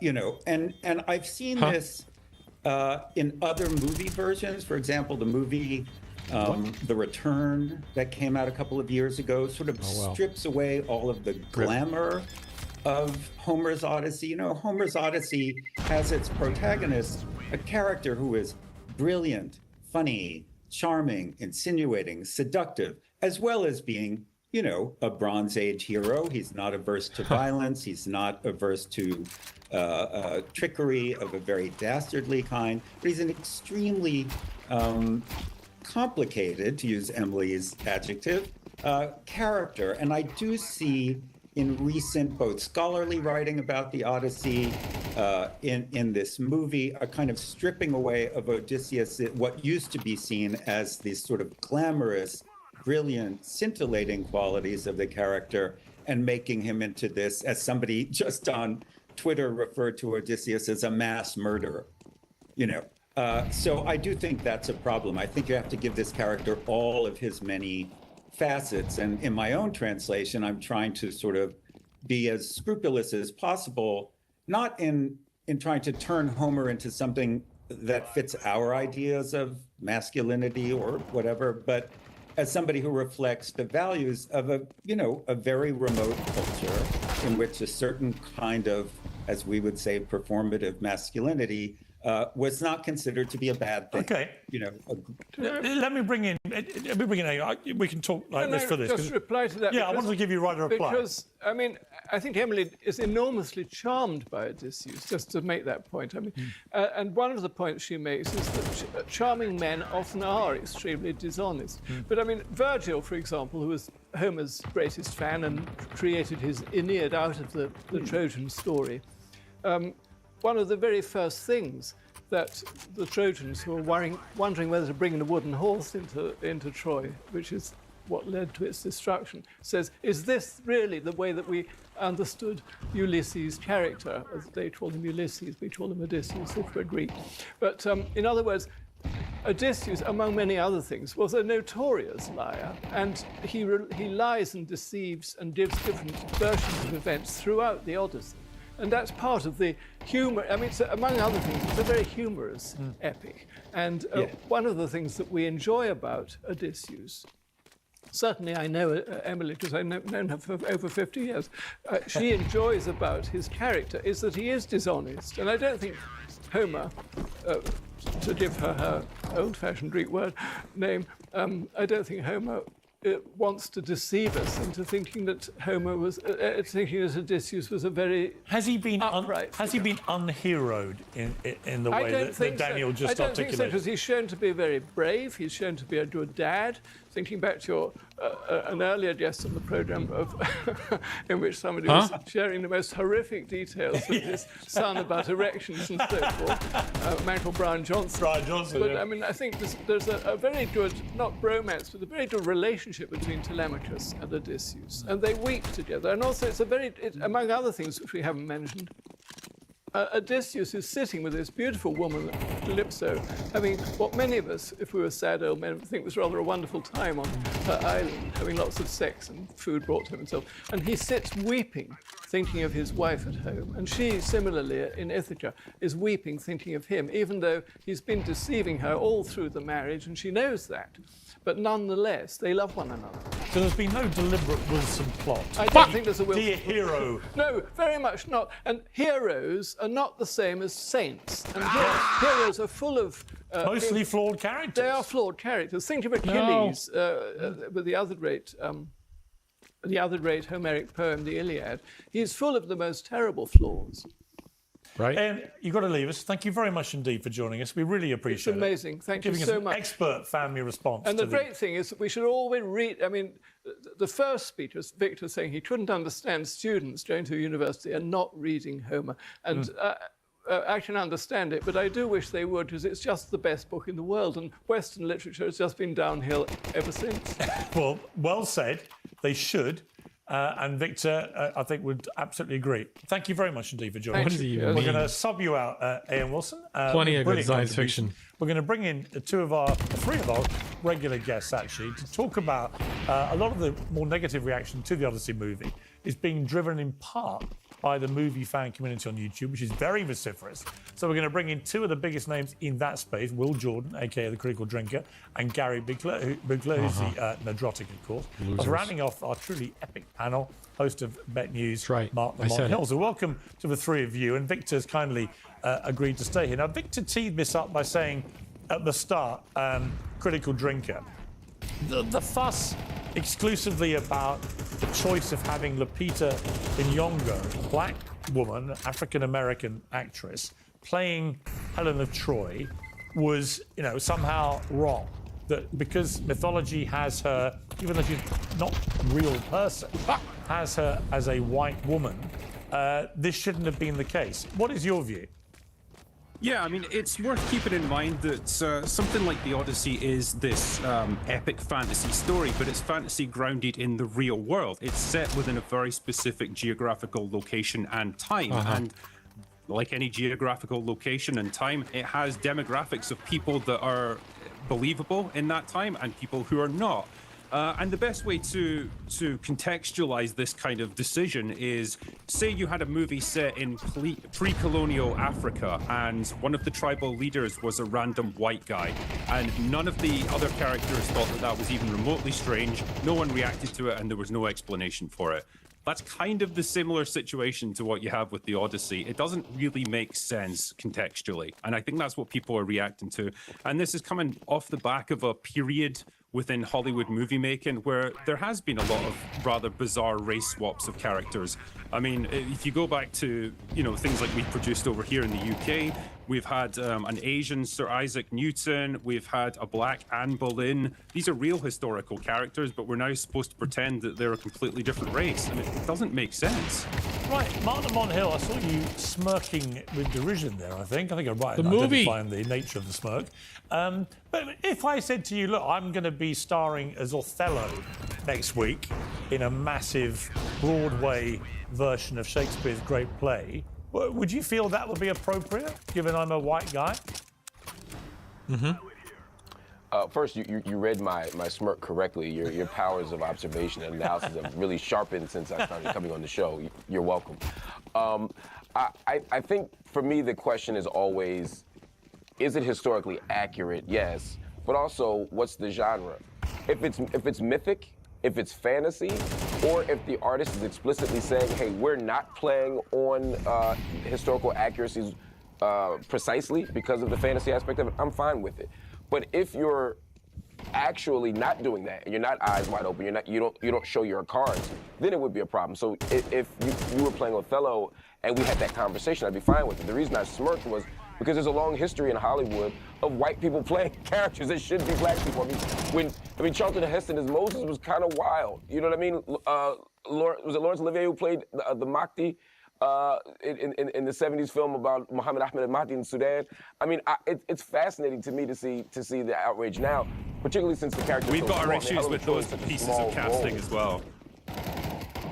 Yeah, I wasn't alive when that happened. I'm not sure we should. I made an entire video about terrible casting choices in Hollywood, and one of them was John Wayne playing Genghis Khan in The Conqueror. I think that's completely absurd as well. So I've got plenty of issues with bad whitewashing casting over the years, but that was 50 or 60 years ago. I can't do anything about that now.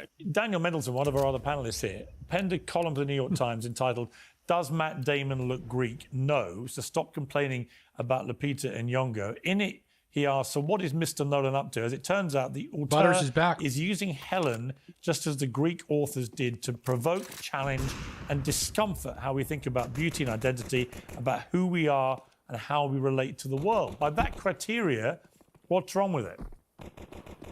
What's wrong with it?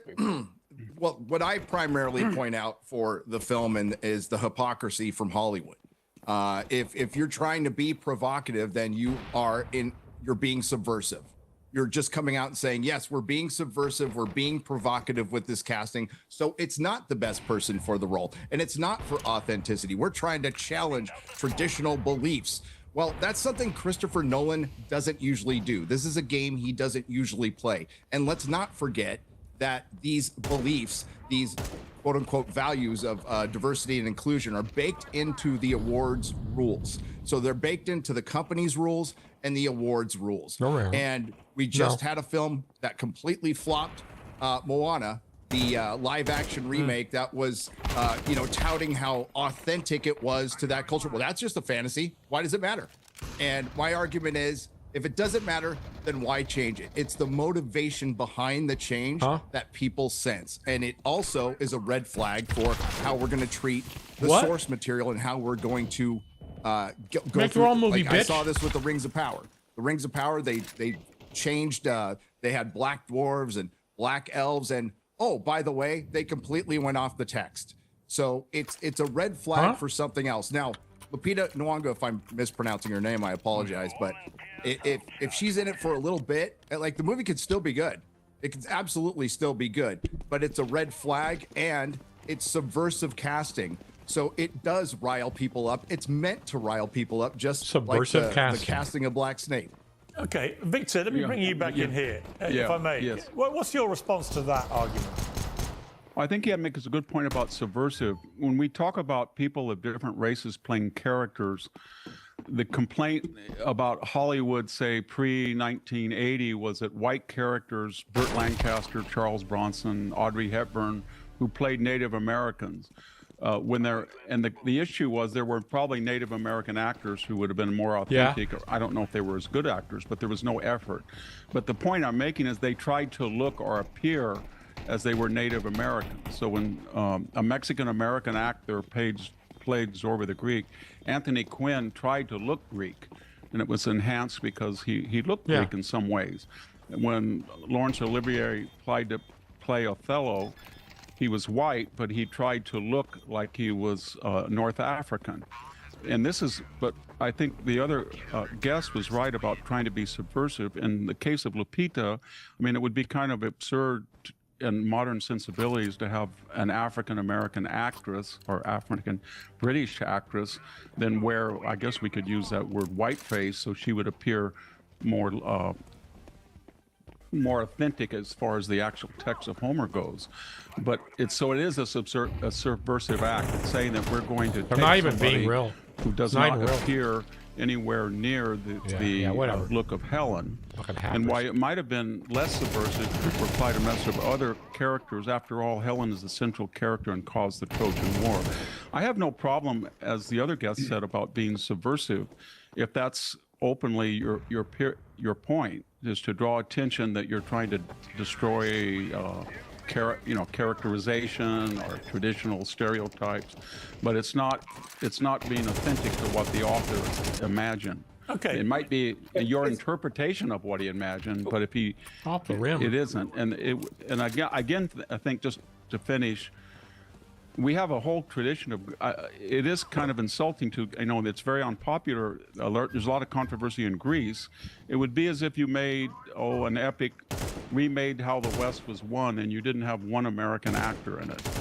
You all had Europeans or Africans or Asians. So to make this national epic, which the Greek people feel is a continuous tradition from the 7th, 8th century, and not have a single Greek actress or actor is kind of jarring when you go out of your way to get other people who would cause controversy and sometimes in a subversive manner. Right. Well, I was actually in Greece, coincidentally. I'm going to bring Daniel back in here. I was actually in Greece a few days last week, coincidentally, and I had this anger expressed because there are no Greeks in this movie. An open letter in the Greek City Times said, Greek people did not disappear after the age of myth.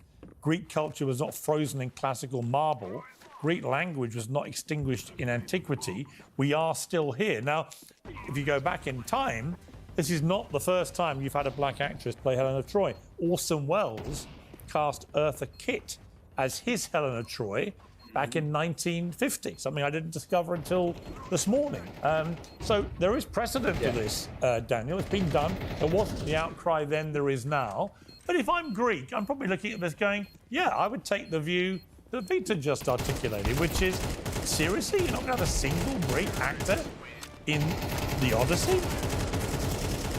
I mean, first of all, I think it has to be said that all of this is a sort of a tempest in a teacup, because as anyone who has read the Odyssey knows, Helen has the tiniest imaginable role in the Odyssey. And I have seen the film, and I think it's fair to say that she's on screen for maybe 45 seconds, literally.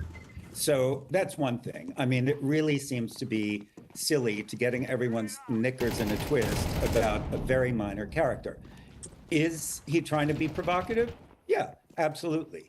I would say that, of course, you're not going to cast a black person as Abraham Lincoln because these are historical documents, and we know, we have a sense of what historical characters look like. We have documentary proof. This is a fantasy epic, right? We're all used by now to seeing all kinds of actors of every imaginable extraction on the stage, in movies, operas, playing kinds of people that were, roles that were written originally for white people. It really doesn't matter to me. I think the real question to be asking about this movie, and I don't know who else among my fellow guests here has seen it. I saw it earlier this Monday, last Monday, is forget about the details. Everyone's hysterical that the ship isn't accurate, the armor isn't accurate, the costumes aren't accurate. They speak with American accents because, as everyone knows, the ancient Greeks and Romans spoke with British accents, blah, blah, blah, blah, blah. Okay. No, they didn't. The real question I think we should be focused on here is, does this film convey the spirit of the original? That's the question to ask in a large sense. I would say, where does it stop if you start saying, well, the armor's not accurate, the ships aren't accurate, the casting's not accurate, the accents are not accurate, the dialogue's not accurate? Well, what do you have left? How far are you going to go with this? Well, also, I don't think that's about. No, I think absolutely you can get the thrust of the story across, its main themes. I don't think these incidentals actually matter that much. If it presents Odysseus as the kind of hero he is in the original, if it gets across the crucial themes, homecoming, the meaning of home, the allure of adventure, competing with the desire for the stability of home, all of that stuff, then I'll be happy. Okay, let me bring in. I want to bring in Mark Lamont Hill here because of something Critical Drinker, whose video on the Odyssey has had over 5 million views, and Critical Drinker says 3 million. Just 3. Oh, I'm sorry, you've been promoted. Could hit 5. You've been promoted. It's been promoted by one of my team. Obviously, he just wants to make you sound even more successful and famous and rich than you already are, which is hard to imagine. So only 3 million views. But in it, you say about it, there's this weird assumption that every other culture, race, and ethnic group in the world are entitled to their own unique stories, history, and identity. And it all has to be carefully fenced off and respected, whereas anything created by white Europeans is treated like some generic all-you-can-eat buffet that everyone's allowed to stick their hands into. Mark Lamont Hill, your response to that? I think that feeling is one that every culture and ethnicity and race has. I mean, we have this conversation every year whenever there's a movie about slaves or enslaved people in the United States, and we looked at all the actors aren't black people, they're getting played by Brits. And it's a similar conversation internally within the black community, the African American community in particular, even about Lupita. And so I think that feeling is common, but I think when it comes to European culture, European civilization, I don't see any historical record of that. I mean, the fact that we're still showing the Odyssey, playing the Odyssey, reenacting the Odyssey, rewriting the Odyssey. People make their academic careers just on translations of the Odyssey. We are obsessed with European culture and centering it. And when one film comes out that has an alternate interpretation and a more fantastic, and I mean that in the sense of fantasy, a more fantastic interpretation of it, we act as if the world is ending, and I don't think we need to do that. I think it's okay to have this type of interpretation, and I think if you were to subject any text or any film to historical scrutiny, if I were to look at any film about the 50s or the 60s, if you look closely enough at the clothes that they're wearing or the music that's playing, there's usually some anachronism there. It just so happens that we're sort of obsessed with this one. And it's finally, in terms of fidelity to the text, most books that are turned into films are not the same as the movie. Go watch The Color Purple. It is absolutely different on screen than what happened in the book. What Spielberg did is very different than what Alice Walker did. That is a normal artistic gesture. And no one is confused about this, and it seems to me that the only people we're worried about, not you guys, but some people are worried about there, is the Lupita one, the smallest character in the film. Again, nobody's Greek. Nobody matches ethnically, nationally, etc., culturally with these characters. But the only one that seems so out of step that we can't stand it is the black one, and that's why Eartha Kitt made sense, probably because she's not as dark as Lupita, so it wasn't as jarring to people. But the idea that the black character has to be the one that we put on the outside, this is silly. None of them fit. Black is black, dude. What are you talking about? We're talking about Lupita a lot, but that there's Zendaya, there's Elliot Page, which nobody's brought up. I mean, well, I was actually literally about to ask you about that. Yeah, so let me just ask you that, Nadronic, because Elliot Page, formerly Ellen Page, so a trans, woman who became a trans man, is in the role of Sinon, a cunning Greek soldier and the cousin of Odysseus. Is being billed as another casting controversy, said to be a nod to contemporary LGBTQ, etc. politics. And the memes have been relentless. Let's take a look at some of these. She, her! So that was inevitable, I guess, from the online stuff, because that's what the online world does. But, I mean, should we care about this? Is it a nod to the LGBTQ culture war, or is it just the fact that Elliot Page is a good actor, got picked for the role, and does a good job? I don't know. Oh, I'm sorry. Was that for me? Yes, for you, Nadronic, yeah. Okay.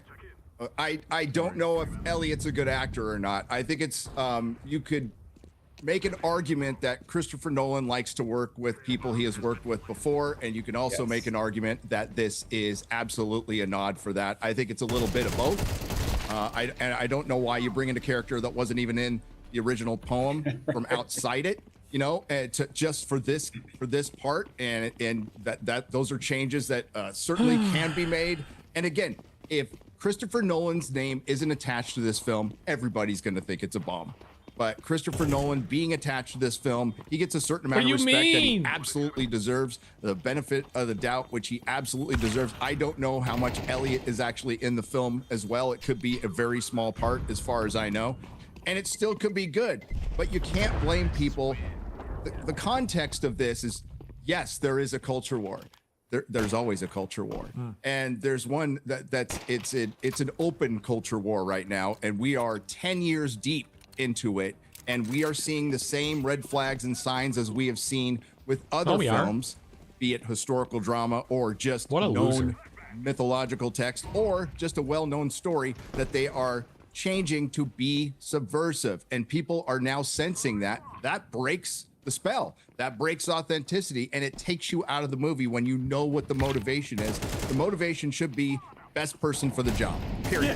Victor, I mean, left, right, take for example the ongoing thing about James Bond, right, who's obviously a fictitious character, British spy, and I've never had a problem when there were rumors that Idris Elba may be the new Bond, of having a black man play James Bond, because I thought fictitious character, why does that matter? I don't think the racial identity of James Bond is particularly pertinent to the movies. However, I had a big problem when there were rumors circulating it might be a woman. They might change James Bond's sex. So I don't even know if my views are consistent here with any of this debate. But I think they could be rescued. The issue is twofold. Are these first the anachronisms? Are they within the parameters of the believable? So if you have a ship, does it sort of look like a trireme, or does it look like a U.S. destroyer, to be extreme? So, and the same thing with the characters. Do they approximate the image that you want to convey that this is happening in early Greece? And the same thing, I think, with race. If you have Ian Fleming's novel and it's very male-centric and masculine in the 1950s or 40s sense, and you have a black actor, you can say, well, race is incidental, not essential to who James Bond was, because he's a man of action. But when you bring a woman in, then that's a bridge too far, because it violates the entire ethos or atmosphere of who James Bond is. And I think that... Fuck you. None of these guys have any arguments I want to hear. Fuck it. Bye. What I say. Die. That's what I say.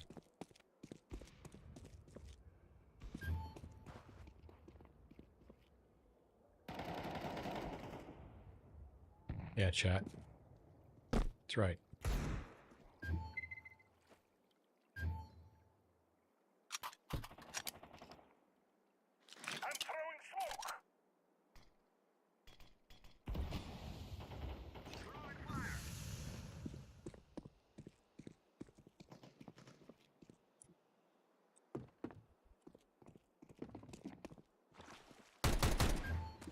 Behind you, dude. Wendy.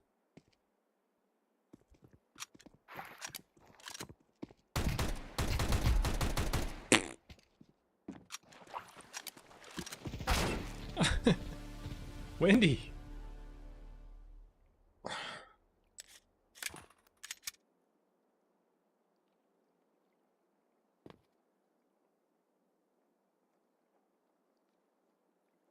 Gotta go, chat.